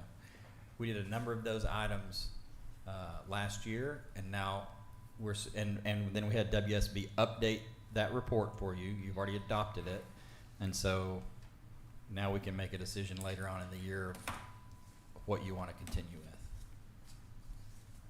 And it's up on the screen there. If you, Sorry, it was too big. yeah, for instance, we think that the rejuvenation is around 115,000. My guess is it's probably more than that, but so anyway, that's what this 100-30-2 is. That gets us to 100-30-3. This is a project that you're very familiar with. This is the Vail Bettis Drainage Improvement Project. Again, it's listed here as a drainage improvement project, but as you know, it is essentially a street project. And it can be paid for out of these funds that are statutorily restricted, because it is all street refurbishment and street related. It will have the effect of being a drainage project, but it is a street project. It is highlighted in yellow because we do not have the final estimates. This number of 250 is roughly the original dollar amount that we had from the Lochner proposal earlier in the year. We will try to narrow this down before you're asked to make a decision on it. That then gets us to the 100-30-4. This is the Inwood Bettis Drainage Improvement Project. Had Mr. Shell not brought this, I would have brought it for you. I will recognize Mr. Shell to refresh you on this exceptional item. Mr. Shell. Got it. So what council has not seen yet, but hopefully will at the next meeting, is Lochner has provided us with a preliminary engineering report on the problems in that area and possible solutions around it. The one that I think is most likely to be the answer, they had bid it, or just a rough estimate of $150,000 to fix it, which I think is way more than what it would actually be, but that's what it is, and that's where this number came from for improvement to that area. But we're just at the beginning of that, and council needs to see it and learn more about it. And again, Alan, is that something we think is coming in August? Yes, sir. It should be there in August. They're telling us probably by the end of July, if not early August, we'll have it here as a finalized memo, rather just the draft one that you've seen. And we probably should have highlighted this in yellow. I wasn't certain that where did you get the 150? That's actually in that draft. Okay. is that they did 4 possible solutions, had a dollar amount with each one. Okay. And again, it didn't go, it's kind of like the, what's the document that has all the other drainage projects in it, Yeah, the CIP. Yeah. which has all Right. the IIP, right? Yeah, yeah. The IIP has all the made-up numbers. This is one of those documents. Got it. Yes. Is this mainly dealing with things in the street at that location, or is this with the property that's being developed right now, or It's got a bunch of Count different all options in that? there. But I mean, is it affecting the front yard of that house that's being built right now? It's talked about in that document. Okay. So slightly, and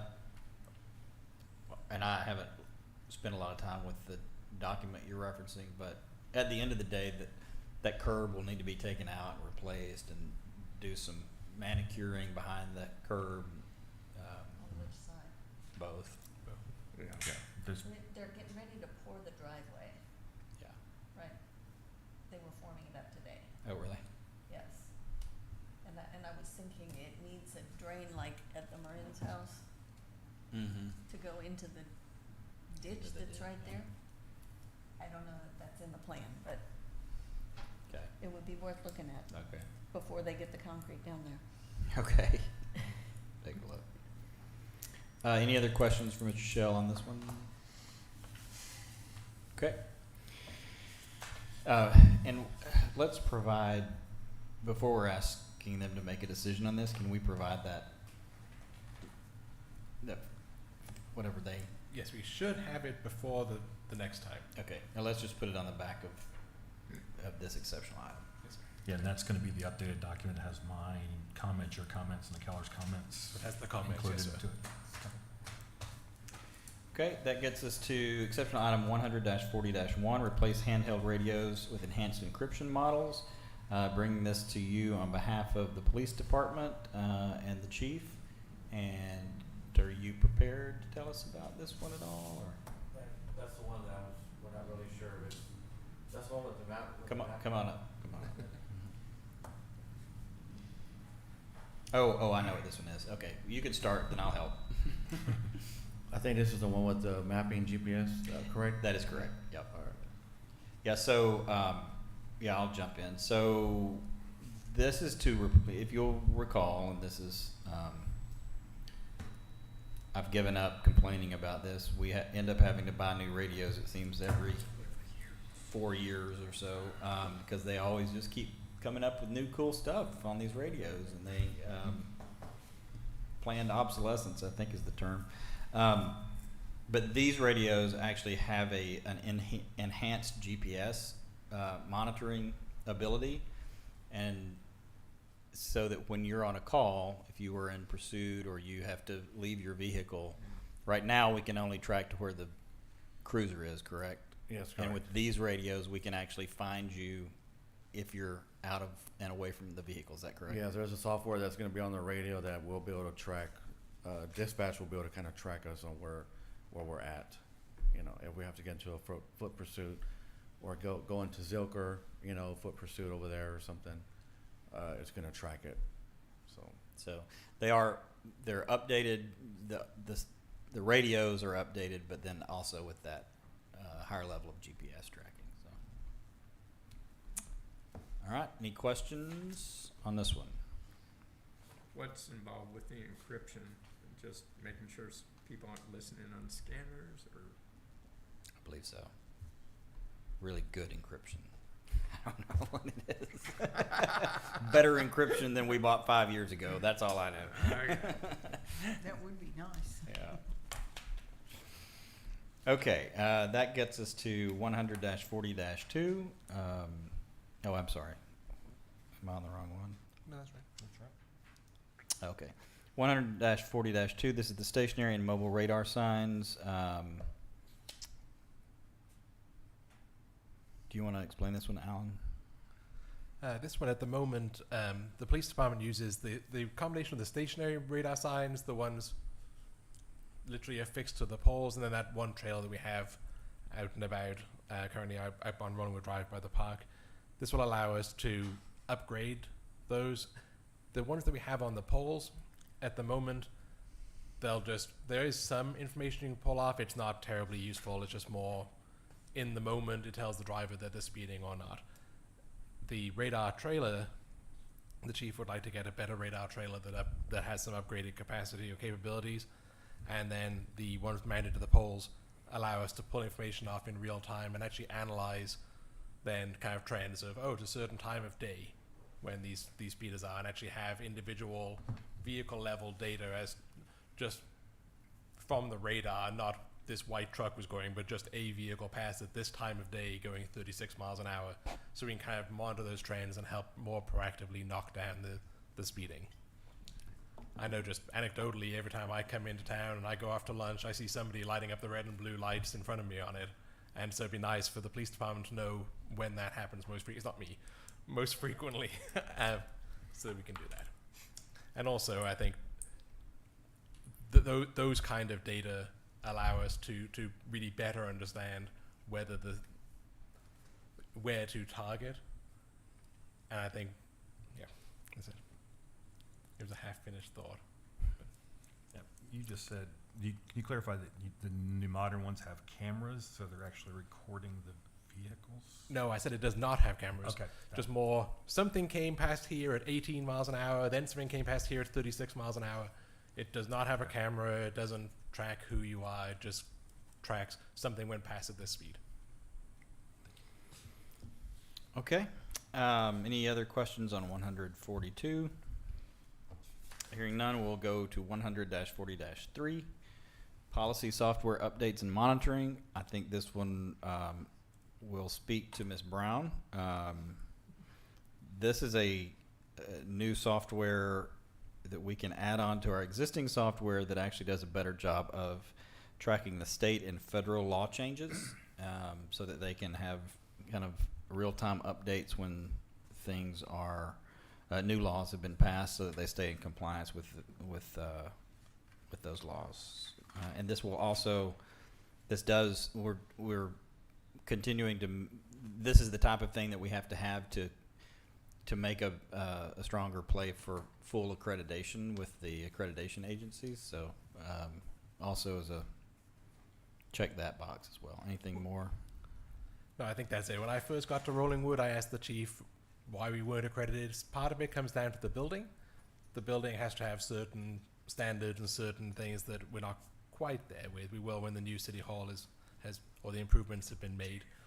And so this, to Councilmember Brown's point that, to the city attorney a few meetings ago, this allows us to get ahead of developments, and it's a software company that actually proactively monitors changes to see when we're about to start falling behind, so we can get ahead of legislation rather than saying, in September they changed the rules. So it allows us to really stay up with where the police general orders need to be in full compliance. This is just for the police department? Just for the just police for the department, and police this one is a recurring cost. And who does this software? I don't think I have that information from the chief. We'll find out. Do you know? I believe it's Lexipol. Lexipol? Yes, which Lexipol. How do you spell that? I think it's Lexi. RUXI? Lexipol. I think it's I think it's also integrated with Police One, which I think we currently have. If it's that, then With yes, it Police absolutely is One? Lexipol then. The Yes. other software, I'm sorry? Police One? Police One, which we currently do have that, but that's more for like training for all the officers, but it's connected to Lexipol. Okay. Yeah. It is, yes. Police One is owned by Lexipol. Yes. And do you have talked with anyone that's used it to see what their experience is with it? That I'm not sure, but I mean, I believe there's a lot of agencies that do have some type of software that's always kind of keeping up to date and making sure that your ordinances, your policies and all that. Well, not so much ordinances, but the policies are. State law changes in police Yes. enforcement are Yes. brought Mhm. forward to the department. Yes. Okay, any other questions on 143? Hearing none, we'll go on to 100-55-1. This is the Zero Turn Professional Mower, as brought to you by myself and Izzy. This is to get a new Zero Turn mower, as the current Zero Turn mower is nearing its end of life, and they are more expensive than I understood them to be. So this is just to get another, to replace the mower that we currently have that is about to die. And so you're gonna have to mow the lawn yourself if we don't do it. Looking at you, Phil. Saving us money by not having to hire it out. Yeah, we would still, yes, this is for our crew. Do we have an electric option? Not like this big boy. All right. Any questions on 155-1? It's a lawnmower. It's pretty straightforward. Okay, moving on to 200-60-1. Actually, I'll pull. Well, I guess these are slightly different, although they're the same folks. You could give that to an intern. Yeah, yeah. So this is also brought to our attention by Izzy. This is for a valve inspection project, and I'll let. Well, it's pretty straightforward. It is to have a third party come in and inspect. Now that we're done with the CIP, and we have, we're seeing. In fact, Izzy was bragging about it the other day. We now have a much better ability to control our water flows and to isolate water flows where we need to when we have a line break. And we did a good job of keeping up with all of those and putting them on our electronic mapping system. But this is to come in and kind of look at the entire system and evaluate all the valves and see what needs to be done now in terms of valve upgrades. You have anything else? I think that's it. I mean, I think the one thing we ran into about a year ago when we were having a boil water notice every couple of days was as the pipes would leak, Public Works would get the valve itself either was frozen or they'd break the valve trying to turn it. So this won't allow us to get ahead of it. It allows us to see which ones need to be replaced before we actually Are come in the down- field. Where we're in the field, exactly. Because at the moment, our water system is designed where it's not just a loop; it's more like a ridiculously tangled string. So if we shut a valve one side of your house, the water will come from the other side. So we can proactively isolate individual valves for replacement while not really affecting the water supply too much. It's when the line breaks, now it's a problem because we've got to shut that whole section off. So we can actually, if we can figure out which valves need to be replaced, which valves are at risk of imminent failure, then we can reduce those unexpected failures later. So is this the cost of the inspection, or does it include the cost of new valves? Just the inspection. Just Just the inspection. just doing the Yeah. analysis. Okay. Yeah, this is the visual inspection and it is also updating whatever the GIS map. Yeah, we would Stuff. absolutely would be. It would go into the GIS system at the end. Yeah. But is that part of what we're paying someone to do? We'll have the information. No, we carry that over in the WSB budget, but it will make its way to the GIS. Okay.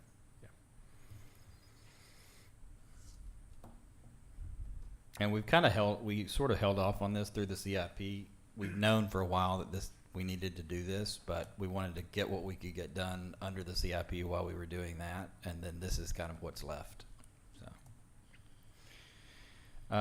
okay. Any other questions on 260-1? That gets us to 800-60-1, a similar project. This is to actually inspect the manholes throughout the wastewater system. I did not realize that there were companies that did this, or this was even a thing to be done. But I am told that it is, and it is needed because I think Izzy does believe that there are some manholes that probably are reaching a level of disrepair where they need to be not necessarily upgraded. There may be some easy things to be done, if maybe replacing the existing manhole cover or securing it. You want to have any added information?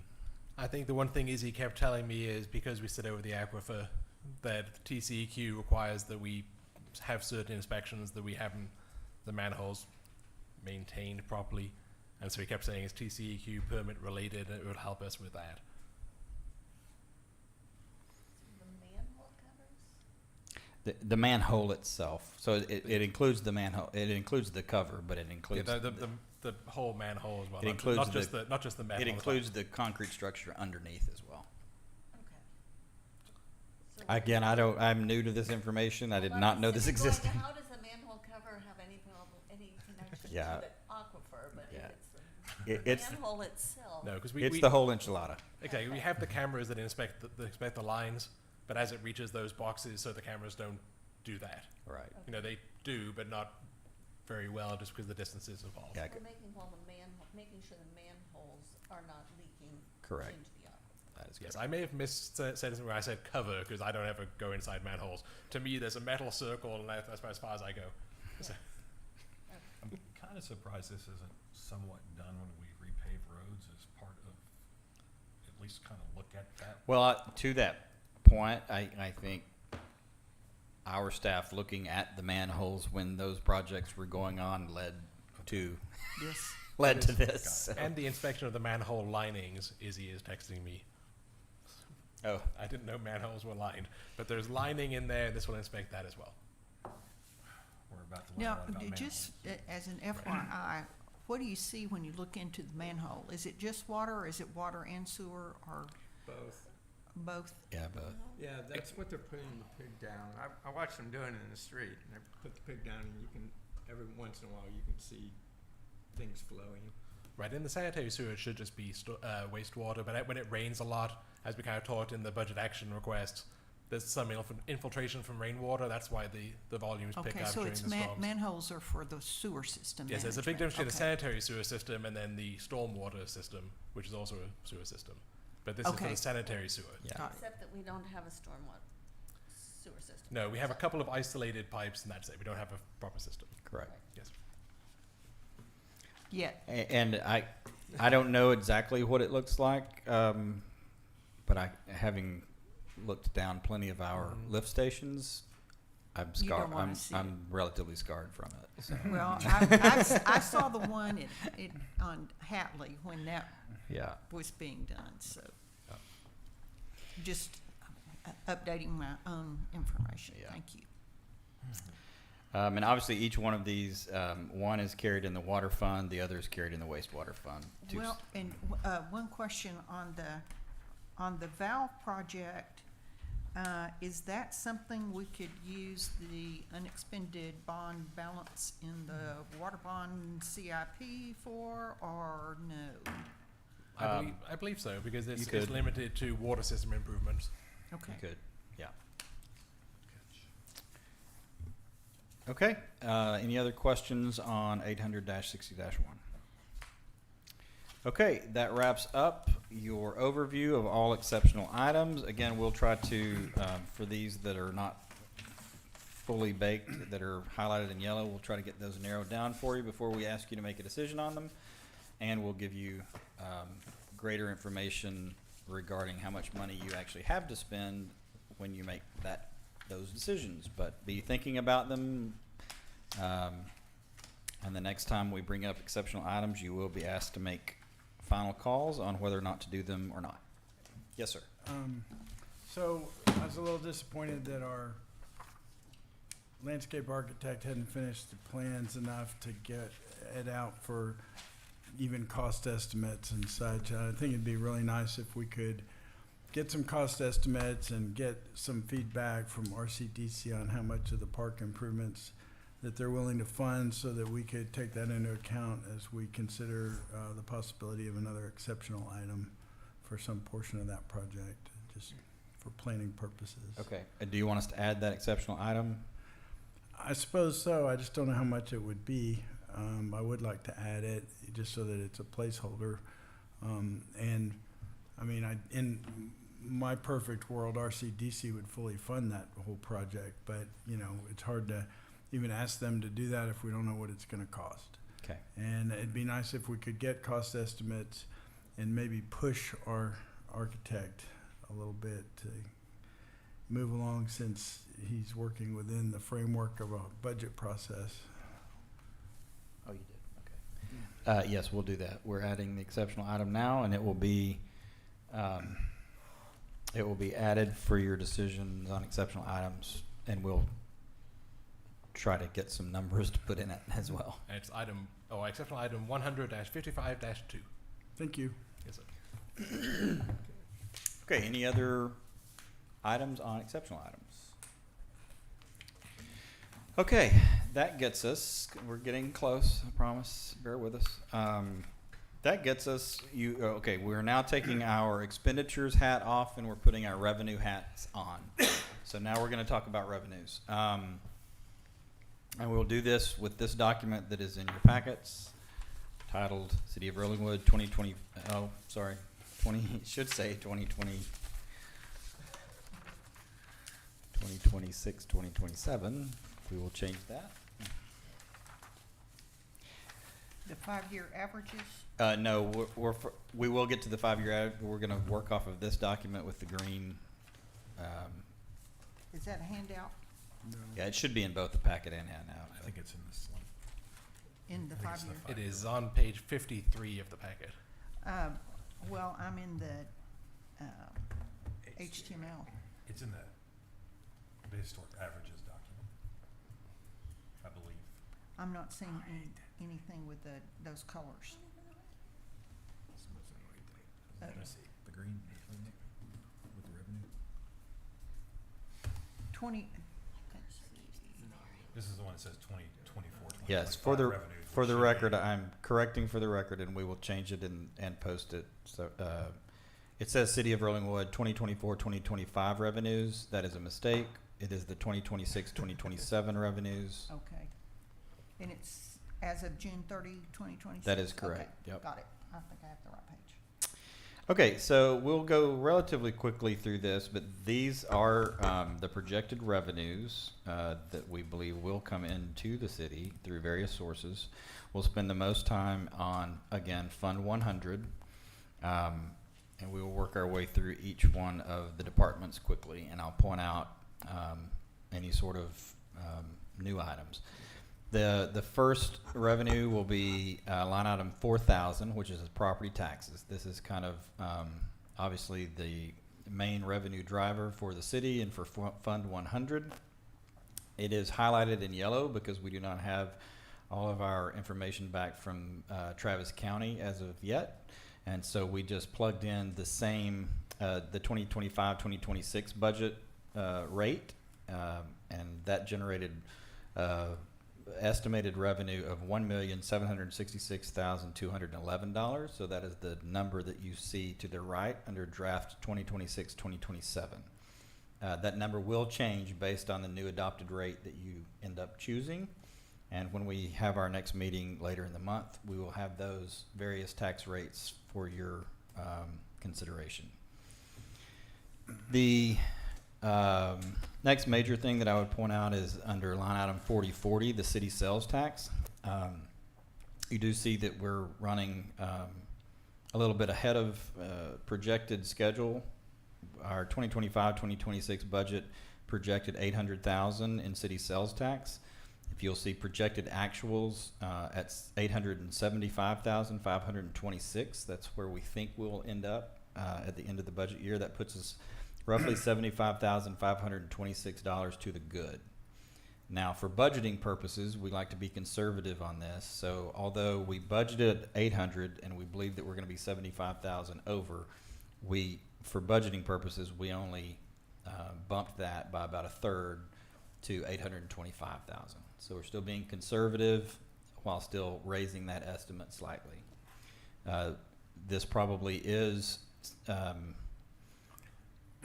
somewhat a result of inflation. Obviously, when you have inflationary pressures, that drives cost and that drives your sales tax as well. So it could be some of that. If inflationary pressures decrease, then that could go down. But we think we have plenty of room there by budgeting at 825.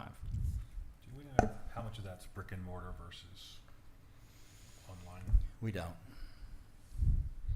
It's possible that we could figure that out from the comptroller's office, but we've gone down that road before, and it's harder than you might think. But kudos to the comptroller's office. They're quite good at sourcing that. 45, I will point out 4540, that's miscellaneous receipts. We budgeted that at $50 because we never know what miscellaneous receipts we may or may not have. I don't want you to get too excited about the $48,000 miscellaneous that you see there. That came from, one-time asset sale. So when we bought the new vehicles for police, and for Public Works last year, we took those to market and sold them. So we did get some miscellaneous receipts. So, but that's why you see 48,000 that was the actual, but we budgeted it back at 50 just to keep it on the radar. So that has for Fund 100 administration, that has a grand total projected revenue as of today before you adopt tax rates of $3.189 million. Gets us to development services, Department 15.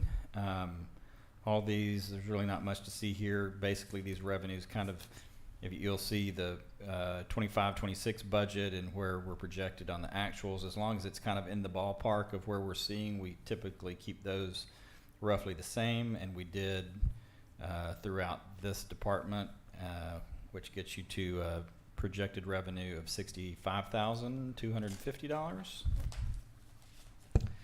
That gets you to general fund sanitation. Nothing to see there. Same $250 projected revenue. That's just an additional recycling charge that we keep on the books. That gets you to utility billing. This projected revenue, these are just water fund transfers in and a wastewater fund transfer in. It's for administrative expenses, and it's just based on half of the total utility billing expenditures. Mr. Mayor? Yes, ma'am. I talked with our city administrator about this, and this just popped into my mind about whether we may need to add a line item if we actually start enforcing the grinder pump maintenance fees that we now have in our ordinance for when a grinder pump has not been, when a grinder pump has not been properly maintained, or the expenditure goes beyond the city's responsibility. So I don't know if this is where that would go, but I just. This is where that would go, and that's a great point out, and we probably should plan on that. Right now, that would just go into as of now, it would go into our miscellaneous receipts, and so we would pick that up and then budget it accordingly the next time. But we can go ahead and proactively put a line item there. Yeah. And the thought is to, when Crossroads goes out and does one of those, that they notify the city administrator if there's a fee that needs to be assessed. Yeah. And actually, I think it's because we haven't gone further enough. At the very, very bottom, the third to the last line item at the end of the wastewater fund has a line item for grinder that's pump where it maintenance is. fee. Okay. Yes, so Right. it's 860, and then the actual number is 4629. Okay, There we go. done. Sorted. The line item is there, but we're expecting no revenue. But yes, we We're have reached out to so Crossroads to make sure we're they're so flagging it. efficient. It's been sorted. Yes. It has. Okay. Thank you. Yes, ma'am. Thank you, Alan. Yes, ma'am. Moving on to streets. Again, there's a large yellow question mark here. Right now, we've got projected revenue in at $350,000, but this will change depending on decisions that you make on exceptional items, and we do carry forward the unexpended balance from the current year. Police, really no revenues coming in through the police department. Department 40 into Fund 100. It's the same $1750 that we budgeted last year. So I'll spend a second on courts. Fund 100, Department 50. So you may notice that, for instance, under 4100 court fines, we budgeted for 50,000. We looks like we will end at around 23,000 above our budgeted amount at 73,000. You'll also see the same sort of trend in administrative court fees. We budgeted for 4,000 in revenue. We're going to probably double that at 8,000 in revenue. And then you'll see the same thing in the credit debit card fees. We budgeted for 2,500 in those fees in terms of revenue, and we're going to probably double that to about 5,360. The reason, however, we keep those at the same budgeted amount is I don't ever want to. Our goal with the court and with enforcement is compliance. I don't want the budget to ever drive through a quota or through trying to hit a revenue number. I don't ever want that to be an incentive to issue citations. So we always, if we have over excess revenue that comes in through this department, that's fine. The goal, though, is to have zero, because the goal is 100% compliance. So if we had 100% compliance, we'd have zero revenue, and that would be fine with us. So that's why you see a budgeted amount that stays roughly the same, even though we're ahead of schedule on those revenues. That gets us to parks. It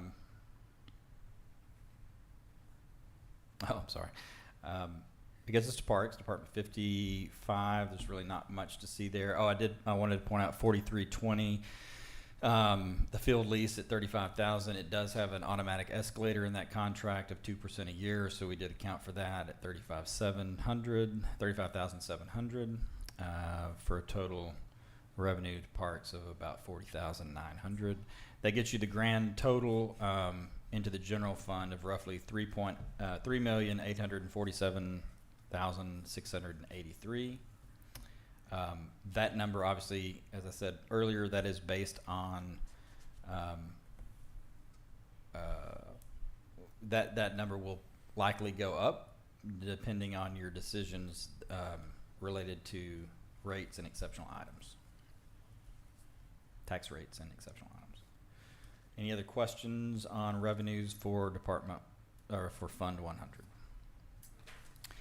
The rest goes pretty quickly. Water Fund 200, in terms of revenues, we're looking at roughly the same. You see that we're slightly ahead in water sales. We budgeted for 1.25 million budgeted water sales in the water department last year. It looks like we're projecting that we'll be about $25,000 ahead of that number at the end of the year, but we kept it at the same 1,250. And another reason to do that is because we are having more rain currently. We'll see if that holds through the summer, but we think 1.25 is probably a conservative number. That gets you to the street maintenance fund. Assuming again in line item 4039, the same 200,000 street sales tax, that seems to be about right in terms of what's coming in. We're going to be slightly ahead of schedule, or we're projected to be about 25,000 ahead of schedule for that income, but we kept it at 200,000 just to stay conservative with it. That gets you to the court funds. Obviously, these stay, as we talked about earlier, these are kind of dialed in and roughly in the same ballpark, and they're very marginal at $2,600, $1,600, and $100. That then gets you to the debt service funds. Again, these are all based on revenue in, revenue out in terms of transfers from the various debt funds, and those all stay about the same as in years past. If there is a deficit, and occasionally, just to point out, occasionally there are deficits in these revenues, and that's typically just based on the fact that we don't always collect all the taxes that we levy. And so if we don't collect all the taxes that we levy, those funds are made up in our pooled cash fund, from our pooled cash fund. So that gets us through all of the debt service funds, and then that gets you to the capital projects fund. There's really no revenues that come in through the Fund 701. We budget for around $1,000 just from earned interest or earned income on the checking account. The $2.5 million, if and when you issue debt next year, that will be carried in fund, the income does not actually hit the 701, but goes straight to the debt service fund in terms of the income. So as you issue that debt going forward, you'll see it reflected in the debt service funds. That gets you to the drainage fund, Fund 702. Again, we carry the RSDP various zones. We just budget $100 in case someone uses those RSDP, the residential stormwater discharge permit option. We haven't had that in quite some time, but we still carry them on the books just so that they don't drop off of our budgeting. The drainage review is just a pass-through cost of around, it was 40, it looks like we're gonna be around 28, so we budgeted that at 30. Again, that's a pass-through for drainage reviews in terms of revenues. That gets us to the wastewater fund, 800. You'll see that we budgeted last year for 900,000 in revenues from wastewater sales. Looks like we will be at around 79,000 over.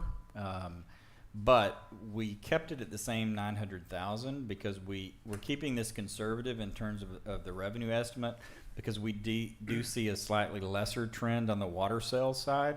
So we don't want to overestimate the revenues here. So we're seeing sort of a, not necessarily a decline, but a slower rate of increase on the water sales side, which will affect the wastewater revenues as well.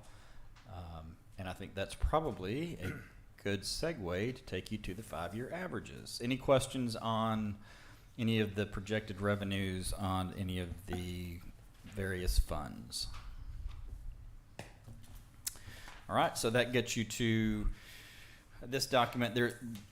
This is really just informative for you in case you're, if you have questions on how we come to any of the major revenue sources.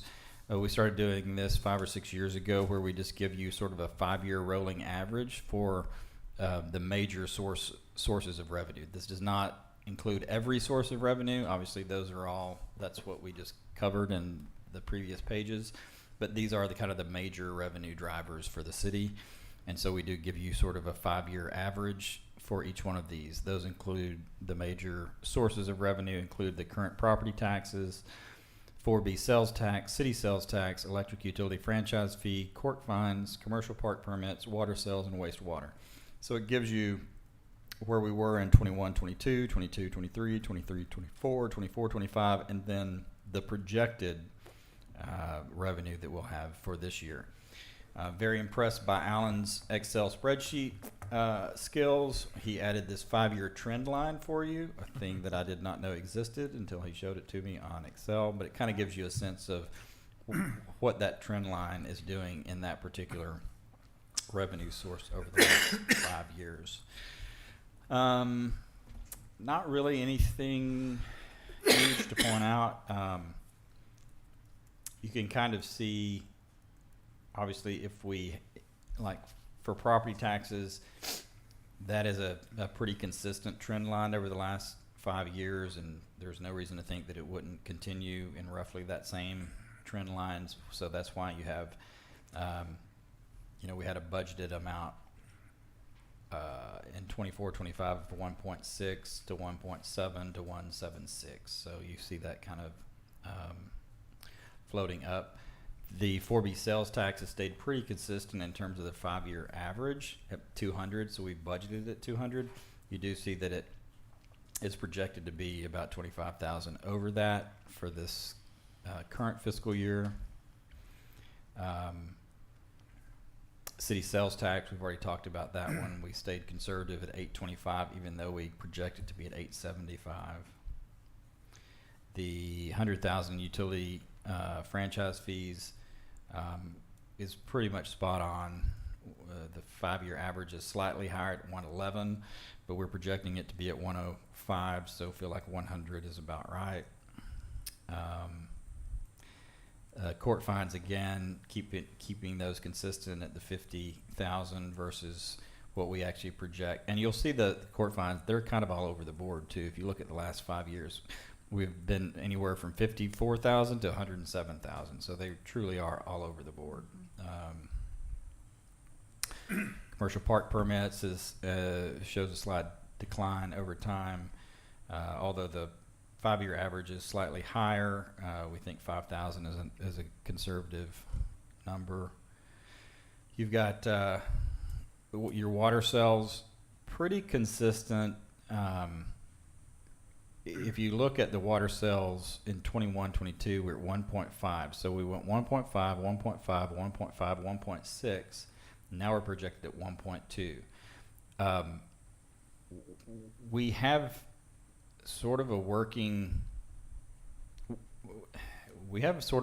thesis that maybe the CIP again is saving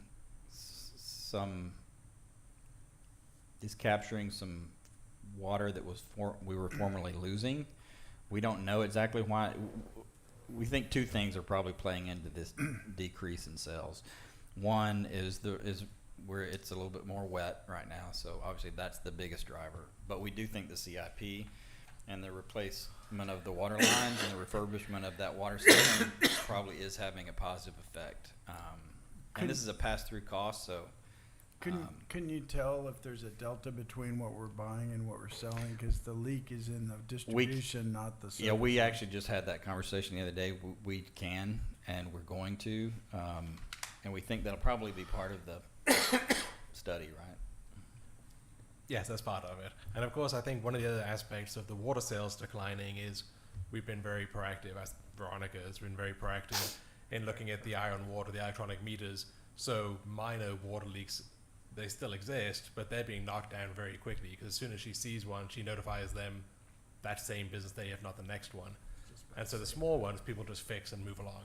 Yeah. Large ones, of course, still might pop up on occasion, come to utility commission, but been 6 months maybe since one's gone to utility commission. It's been a long time because the system's working very well. So all those leaks, most people just absorb the cost, and now the leaks are drastically reduced.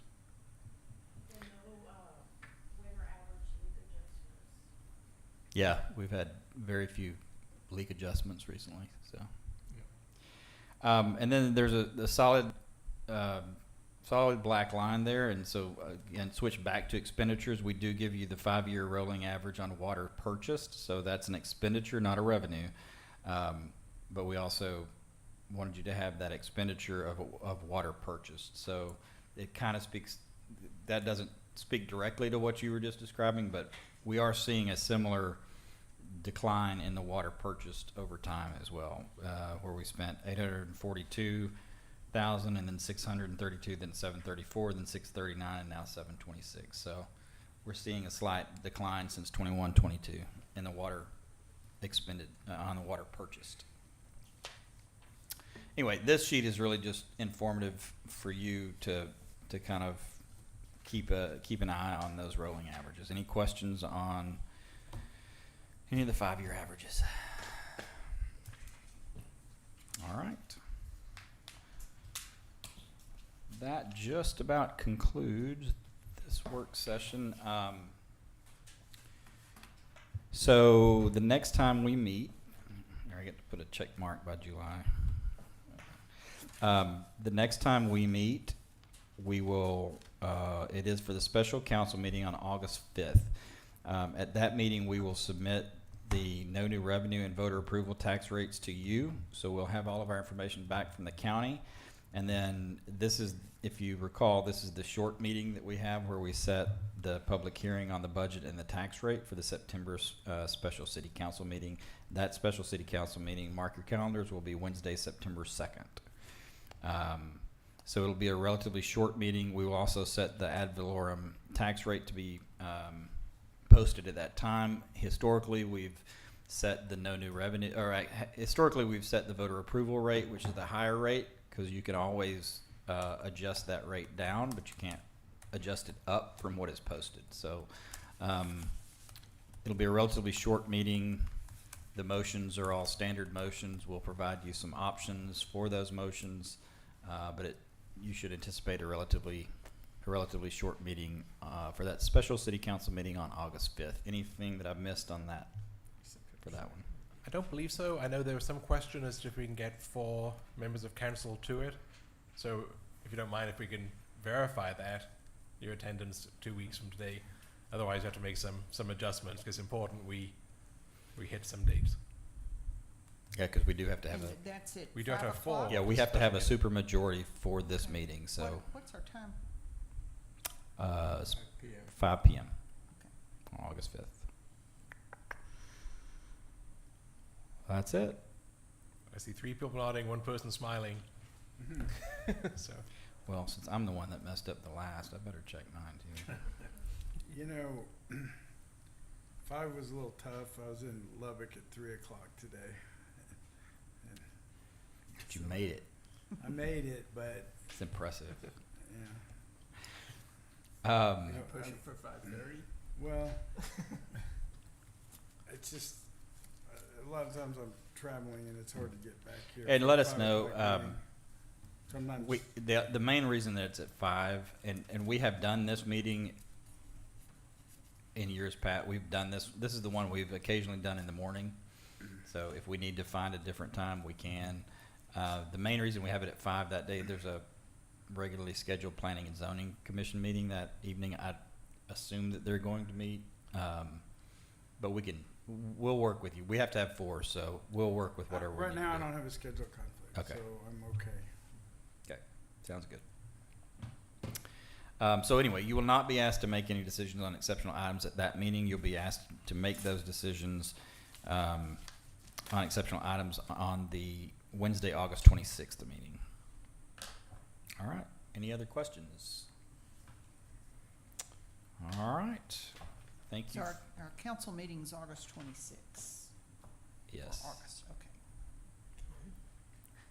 It's a week later than normal. also, we have our regular council meetings on August the 19th. The budget meeting is a special meeting the following week at August the 26th. So we still have our regular one on the 19th. It's just there's not any budget items there to discuss. Okay, I didn't realize that, okay. Yeah, so in August there will be 3 different meetings. Wednesday, August the 5th, Wednesday, August the 19th, and Wednesday, August the 26th. Okay. And I don't remember, there's a reason we have to do that August 26th like that, but I don't remember what it is. I think it's because you have to have something at least 15 days before that. Yeah, there's some timing, I can't remember what it is, but it's a there's a timing timing issue. issue that causes us to have to do that. Could we take a short break when we finish? Yes. this item? With that, we are done with the budget workshop, and we'll take a 5-minute recess.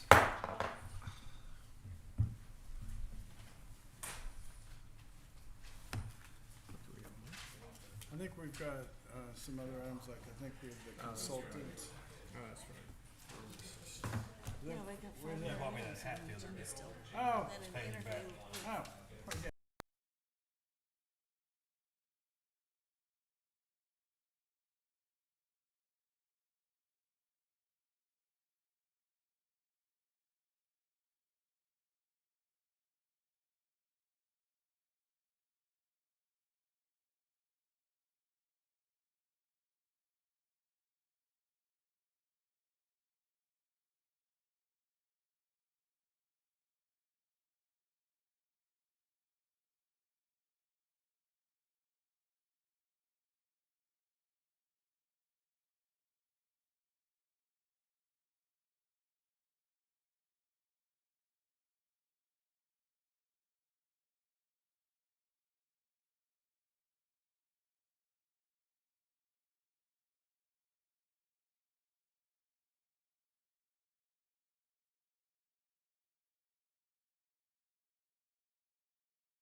City Council will reconvene at 7:30 and move on to agenda item number 3.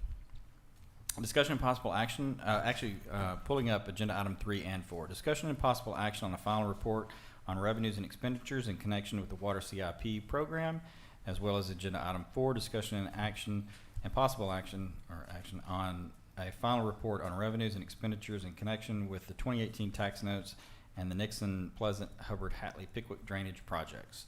So bringing these agenda items to you, council, we had planned on bringing them. I think Councilwoman Brown had also requested that they be on the last agenda item. We asked that they be moved to here. To kind of give you a recap, now that, as you've seen in the budget, we've zeroed out all of these agenda items as both the CIP projects and these 2 regional water projects are now complete. I'll say just a kind of a quick recap on a few things. Across both programs, the CIP and the drainage projects, the city had planned to do approximately $7.3 million in capital work that constituted all of those various projects in the CIPs 1 through 4, as well as the regional drainage projects.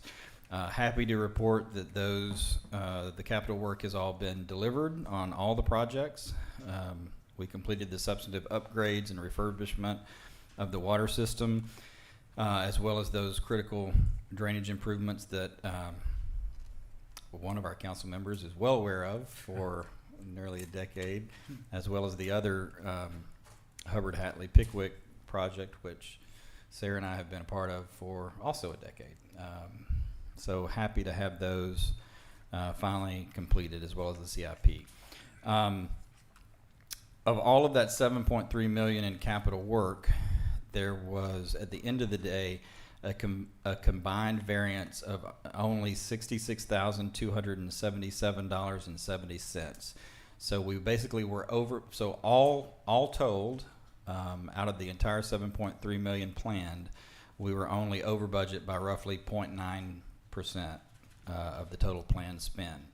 I think to be able to say that we were within 1% of a multi-year, multi-million-dollar capital program, pretty outstanding work by any benchmark.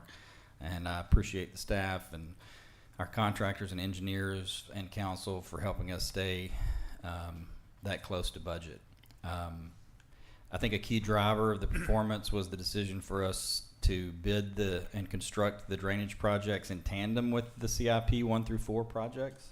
I think being able to share the contractors and the mobilization and the engineering cost across both programs allowed us to capture some real efficiencies that I don't think either of those projects on a standalone basis would have been able to achieve. There were obviously 2 bond. There's sort of a flip side to this equation. There were 2 bond funds obviously in play, and we have some good news and then some less good news, but still very manageable, I think. But we have some decisions to make on it. Because the bond proceeds and the tax note proceeds are had to be legally separate, right? They could not be, the funds themselves, as you know, council, could not be commingled. The two programs have to report those expenditures independently, and the two funds sort of ended on opposite sides of the ledger. What I mean by that is, for the Water CIP program, we were under budget by approximately 5.7%. So we spent $5,082,318 spent against $5,388,894 available. So we were 5.7% under budget. So we had a savings in the Water CIP program of $306,574.73. Now, on the drainage projects, we were over budget.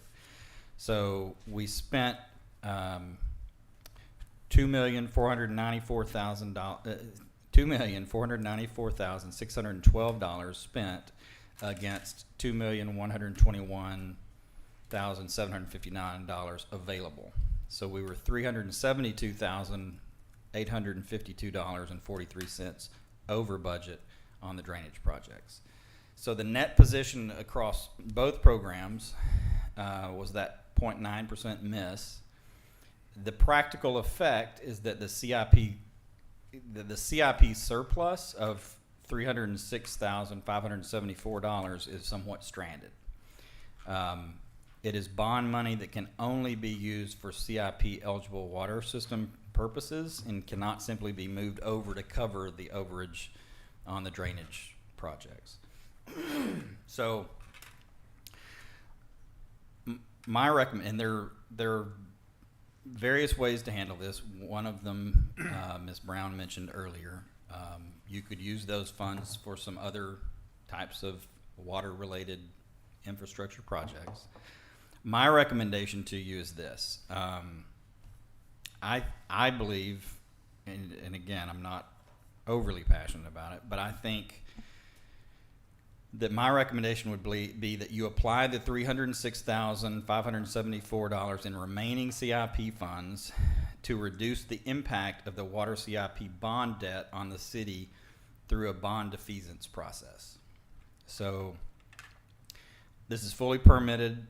It's a fully permitted use of the funds, but it's a specific process. The savings from the bond and the savings from the bond defeasance process over the remaining life of the bonds would more than offset the $66,000 of net overage. In effect, the stranded surplus becomes the mechanism that makes the city whole in relation to the bonded indebtedness that the city already knew about, right? So it all washes through debt service. That's correct. Okay. So of the two CIP issuances, we issued you issued $3.9 million in debt on August 22nd of 2023 at a rate of 4.050669, and that was a 30-year term. You also issued $1,403,787.55 of debt. You issued that on July 16th of 2024 at a 3.92732 percentage rate for 20 years. I recommend that you apply the full $306,574 in savings against the 2023 issuance. That's the higher rate for the longer term. And that defeasance process then would save a little over $11,000 annually from 2027 through 2049. And then that would surpass the entire net overage in about 6 years. So in 6 years, you would make up for that $66,000 that we went over on the drainage projects. And then the entire, it would surpass the entire net overage in about 6 years. And then the total net present value savings over the life of the bonds would be approximately $230,000. So if you use that 306 now against that longest, highest debt, you would be saving $11,000 annually. You would make up for the $66,000 overage in 6 years, and then over the life of the bonds, you would save $230,000. Now, that's just one way to go about it. There are others. There are other projects that you could spend it on that would be worthy. My recommendation is this simply because I feel like that's sort of the contract that we entered into with the taxpayers of, hey, we're going to do these things for this amount of money. But again, I don't think anybody would string you up over $66,000 regardless. But anyway, that's how I came to where my recommendation is on what to do with the remaining funds. Yes, ma'am. So the 306,000 would be used to reduce principal of the outstanding bonds, and that then reduces debt service for the long term. Sort of.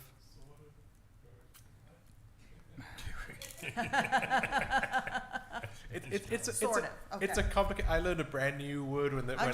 we were talking about this, so I'll let Abel explain it. It's That is how I approached it. That is not how it has come to be explained to me. Literally, okay. I'd like to. I talked to the financial advisor this morning about that. The defeasance, the way it works is you take the 305 and you buy what I used to call slugs. It's SLG something or other. They're state and local fund issuance. And so what do? You make interest off of that. And the first callable bonds were like 2032, I think. And before then, you can't call them in. Okay, got it. So You know- basically, you're banking Right. banking it. And so you gotta buying the wait. Interest. Yeah, bonds. you just can't tomorrow, I'm gonna want my Yeah. bonds back. Okay, So you have to wait, and you put the 305 into a irrevocable kind of a contract, so that money stays with them. And so usually about 45 to 90 days, our paying agent will inform the bondholders that we're calling those bonds in. and we're doing this because we can't prepay legally at this point in time. That's correct, Under the bond contract, right. okay. Usually it's usually about 10 years from the I- time I'm you from- issue the yeah. bonds to the time you can call them in. Okay. Well, and I wonder too,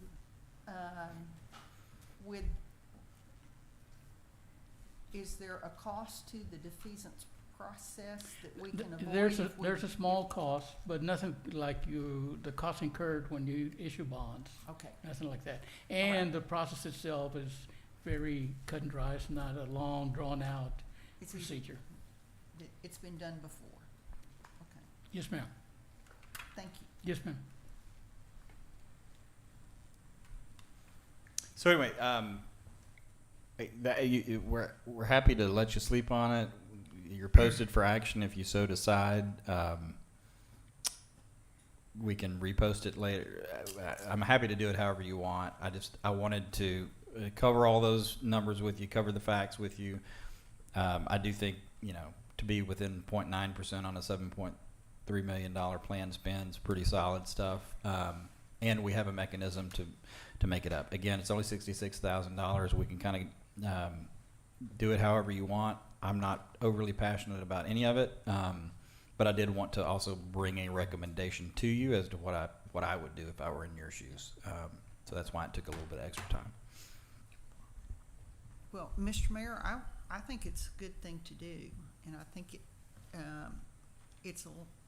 it keeps us straight with the taxpayers. It gives this back to their benefit.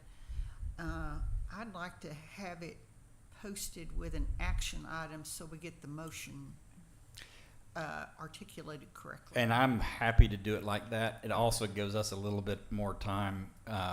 Again, I approached it originally as you, which was just pay it off early, It does seem to be a little, it has been done. It is a known process, but we probably do need to do a little bit more homework on exactly how the defeasance process works and how to line that up. So if that's sort of a straw poll of, if that is what the general sense of the council is to move forward with the defeasance process, then we'll go put the details together and bring it back to you for a final action.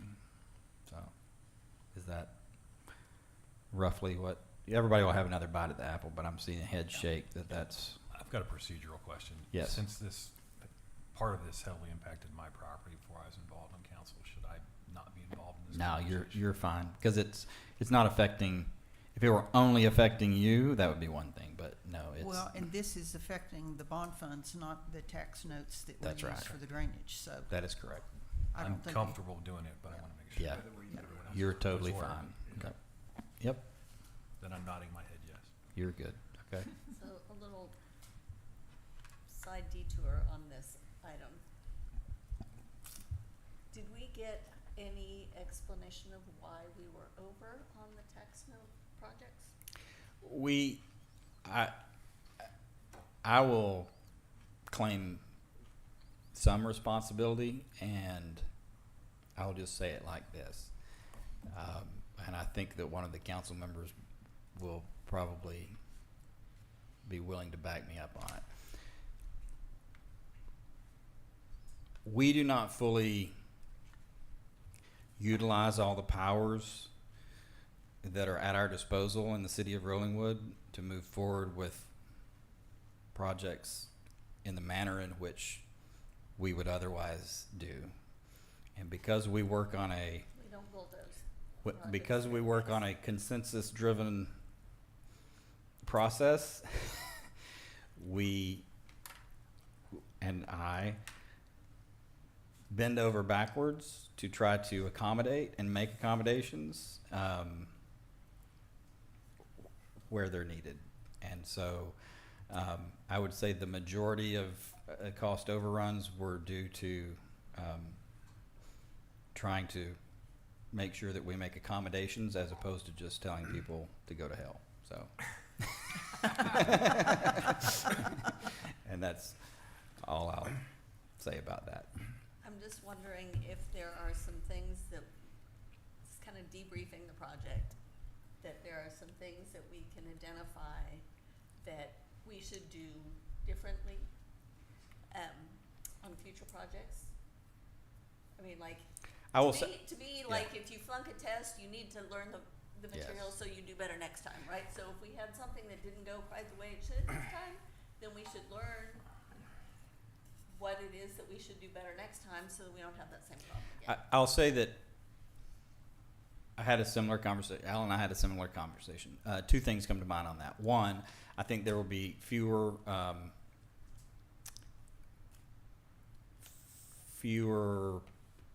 abutting property owners to try to accommodate in the next phase, which is the City Hall project. So I don't anticipate having some of the same types of challenges that we had with these other, with the drainage projects. And two, I will say that we do plan on, and Alan plans on tightening up the sort of real-time monitoring as we go with the contractor. And in fairness to Alan, he inherited this project, so he was having to get up to speed in real time. But we will tighten that sort of that process up as we go to make sure that we know exactly money out, and we're also, it was a little bit more complicating too, because while we got cost efficiencies by going with the same contractor on both of these projects, the fact that they weren't coming out of the same bucket of money, but the invoices weren't always aligned because, you know, AO, they did a pretty good job of trying to say, hey, this was on these projects, this was on that, but at the end of the day, you're just going to kind of have some slippage on that front. So I think it's a combination of those things. Could we we will tighten that process up a little bit. It will be easier to do because it's all going to be in one bucket. It's all going to be one project. It's all going to be in the same sort of thing, so. On this project, but there will Yeah, be yeah. there will be other projects Sure, yeah, that may have more Yeah. impact on yeah, residents that, yes. you know. Well, I'll add a couple things. One, we're going to talk about it in a few minutes, but having a project manager involved earlier in the process probably would have helped considerably. So I think we learned that lesson. I think that getting Robert Dial involved when he did get involved definitely helped with savings and making sure things got done right and Yeah. moving along. So that was put that in the positive category on this. And I do think just, a shout out to, while there was definitely accommodations, there were better work products because some of the community was involved in the process. Yeah, and pointed out some things. Yeah, and I make those comments that I made somewhat flippantly, but I will say, like, if I had to choose, I would rather live in a consensus-driven Yeah. community buy-in environment than just saying, no, that it's drawn this way, this is the way we're doing it. Yeah. So, it does lead to cost, but it also leads to a happier community at the end of the day. It's too. better government It- too. it It's is. just responsive to the community and Yeah, considerate. yeah. Yeah, your two things can be true at once. Your comments were warranted, and we could, we did get some benefit by having that consensus Yeah. involved in it. Okay, but yeah, we will certainly learn and tighten it up. So, if that works, then I'm getting general agreement. We will move forward planning on a defeasance process, and we'll figure out how to do that and bring it back to you for decision. And I have it already penciled on for August 19th. Okay. Okay, that gets us through agenda items.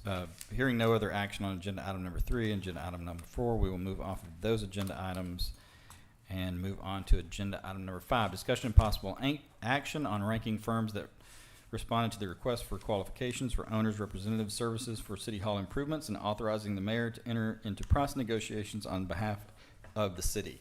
So the way we thought we would do this, council, is would like to give you, sorry? Oh, would like to give you sort of a ranking sheet, and if you, and you may have already done this on your own, if you would, what we'd like to do is just have you, happy to let you talk about it, but what our thought is that you would just rank these this evening without having a lot of discussion on them, so that we kind of get, well, we'll do it however you want. The bottom line is, rank them, we'll turn these in, I still need to do mine, and I still need to go back and listen to all the interviews. But we will then average these, and then we'll share with you what the results were, and then we'll just take it, I'll just start at the top, and I'm gonna start calling these individuals and start working through and kind of seeing what kind of deal we can work out with them. And I'll start with the average, the highest average, so or actually be the lowest average, so I'll take whatever you think here. I'll take the lowest, the top ranking firm. I'll start working through in that order. I'll talk to all of them to get a general sense, but I'll start a negotiation with all 5 of these and see where we are. And then I'll come back and report to you. So number 1 being the best. Number 1, Being first choice. 1 is first choice through 5 being 5th choice. And then I think in my mind, we have to assume that we're good with any of these 5. And from here on out, it'll probably be based somewhat on cost, depending on how these go. But I can't give you too much detail because I don't know how these conversations are going to go, but I will keep you informed, or Alan will keep you informed on how it's going. And we won't make a final decision until we come back to you. My vote would be very much dependent on the cost, because And I didn't fall in love with anybody. I'll bring that information back to you. Probably, And go ahead. Professional services, are we allowed to pick based on cost? You Are we should try to allowed to do negotiate. based on, Qualifications.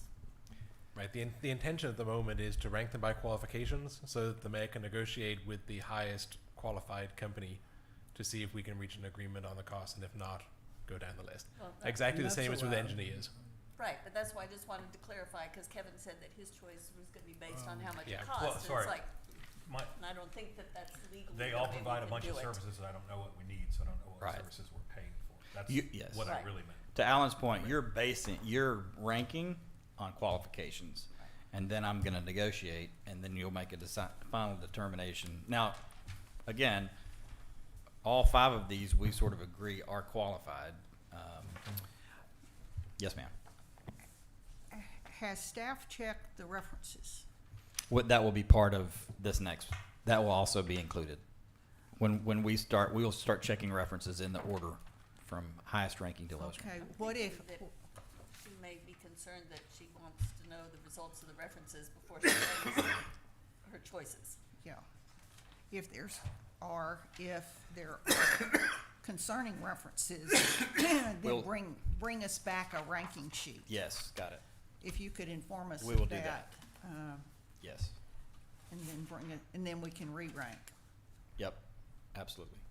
And I will note as well, Lindsay earlier spoke with Fire Chief Wilson, and he has kind of a ranking in his mind, but he said any of the 5 of them, he's going to go with whatever the council decides instead. With who? The fire chief, Oh. David Wilson. Oh, I see. So we want to make sure that the ESD is realizing they are partnering with us, not just us ramming something down their throat. I would think that his ranking would be important And if have council also- would like that, we can certainly have him write it down. Yeah. We just, Yeah. I will, what I'll Well, do he is, didn't get to review all of the packages. oh, yes, ma'am, he did. he Oh, did, did he? Yes, Okay. we gave the fire department a copy, Okay. and so they went through it. They attended the presentations, so that, Well, no, I knew they were here, but I didn't know if they had gotten to go through all. they did. yes, ma'am, yeah, I made sure they did. Whatever, okay. Absolutely, yeah. If we're using their money, I will make sure they're comfortable. And he, and they agreed with the choices that we brought in? They Yes. did, yes, ma'am. Okay. Yes. And the, And what was the I don't- date of our meeting?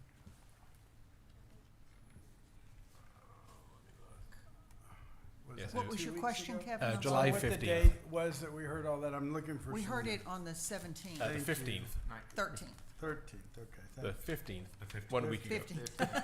We're colloquial. Okay. Keep trying, bro. Yeah, July Thank 15th. you. You're gonna get it It was the, last week, Yes. right. A long time ago. last Wednesday. Seems like a long time ago.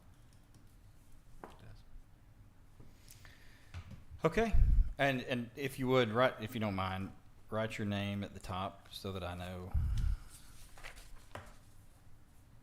who to call if I have a concerning something. And if we, Secret ballot. It's not a And secret we- ballot. Not secret, but you don't want us to discuss it much. Well, I just think, I kind of want your gut instinct. Again, this is not a finalized thing, and we're gonna talk more about it, but, Sure. I don't want any of you to bias the others. What if we have a tie? Well, you can put a tie, you can put two. I don't, Yeah, you're welcome to put number 1, then 2 number 2s, and a number 4 and 5. yeah, I mean, that's fine, because it's being averaged across everybody, it'll work out. it'll work, There still might be a tie at the end, and that's for you to discuss next time, I guess. yeah.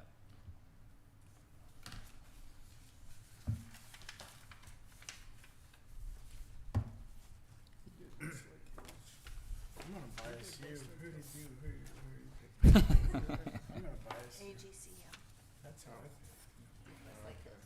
Yeah, 'cause they did the wrestling. Right. That guy That's was what I good. wanted to know. Okay.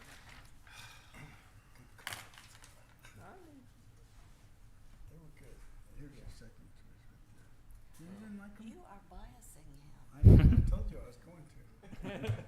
So that makes it You get one vote, he gets one vote. He biases me sometimes. I do. Let's start there. I feel like a teacher. All right, finish your, Go Have you- looking over have you his finished? shoulder. Can't sit Yes. next to each other. have you finished your, turn your tests in at the front. Submit your tests I did- when I they're did like complete AGC. okay, to Lindsay. To the,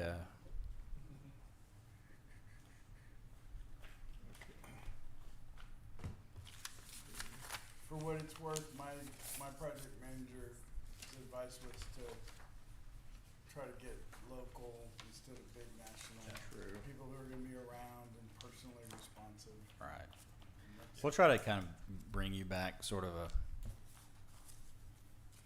a variety of points in our discussion. Do you have everybody's? I don't know, I don't know about like these two, like this one, that Yeah. one. Right. I didn't like them, cause they're Right. big national. That's what I said. Okay, so, all right, well, here we go.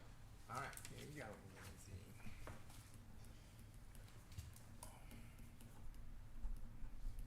But I think you guys did a great job of finding consultants and did. companies and getting us a whole bunch of information and arranging the interviews, and really appreciate it, it's very helpful. I think it was a good process, and it took a lot of effort, but I think it's make a difference. Yeah, I was pleased with the process so far. I think we'll get somebody good, so. Okay, anything further on agenda item number 5? Nope. Hearing none. Okay, we will move on to agenda item number 6. Discussion and possible action to adopt a resolution to designate City Administrator Alan Thomas as the acting city secretary.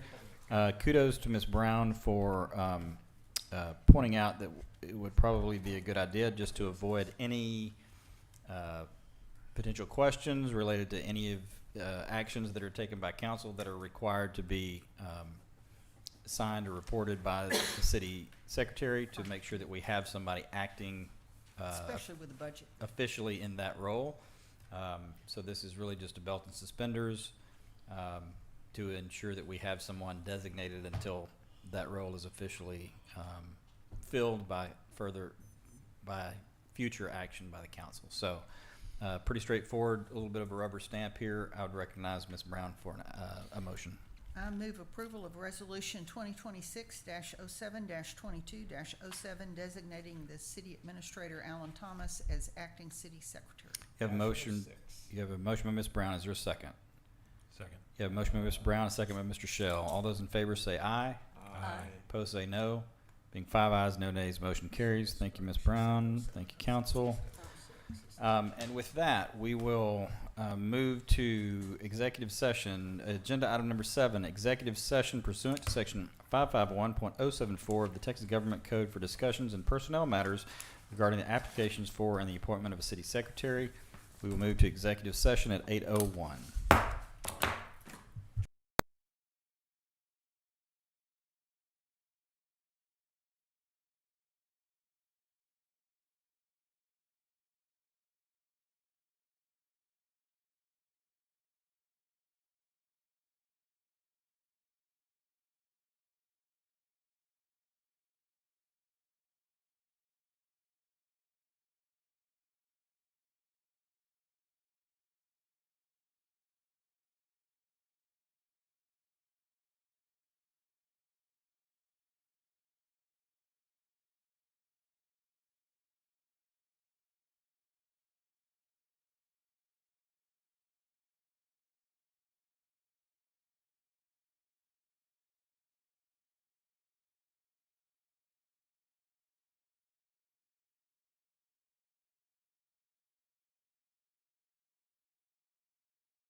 For the city of Rollingwood, we'll come back to order out of executive session at 8:25. No action was taken in executive session. And with that, I will gladly take a motion. Mr. Mayor, I would move that the council authorize the mayor to proceed with the negotiations for the hiring of Aaron Penny as city secretary. You have a motion, is there a second? Second. You have a motion by Ms. Brown, a second by Ms. Hudson. All those in favor say aye. Aye. Opposed say no. Being 5 ayes, no nays, motion carries. Thank you, council. I'll happily take a motion to adjourn. So moved. You have a motion to adjourn. All those in favor say aye. Aye. Opposed say no. Being 5 ayes, no nays, motion carries. Thank you, council.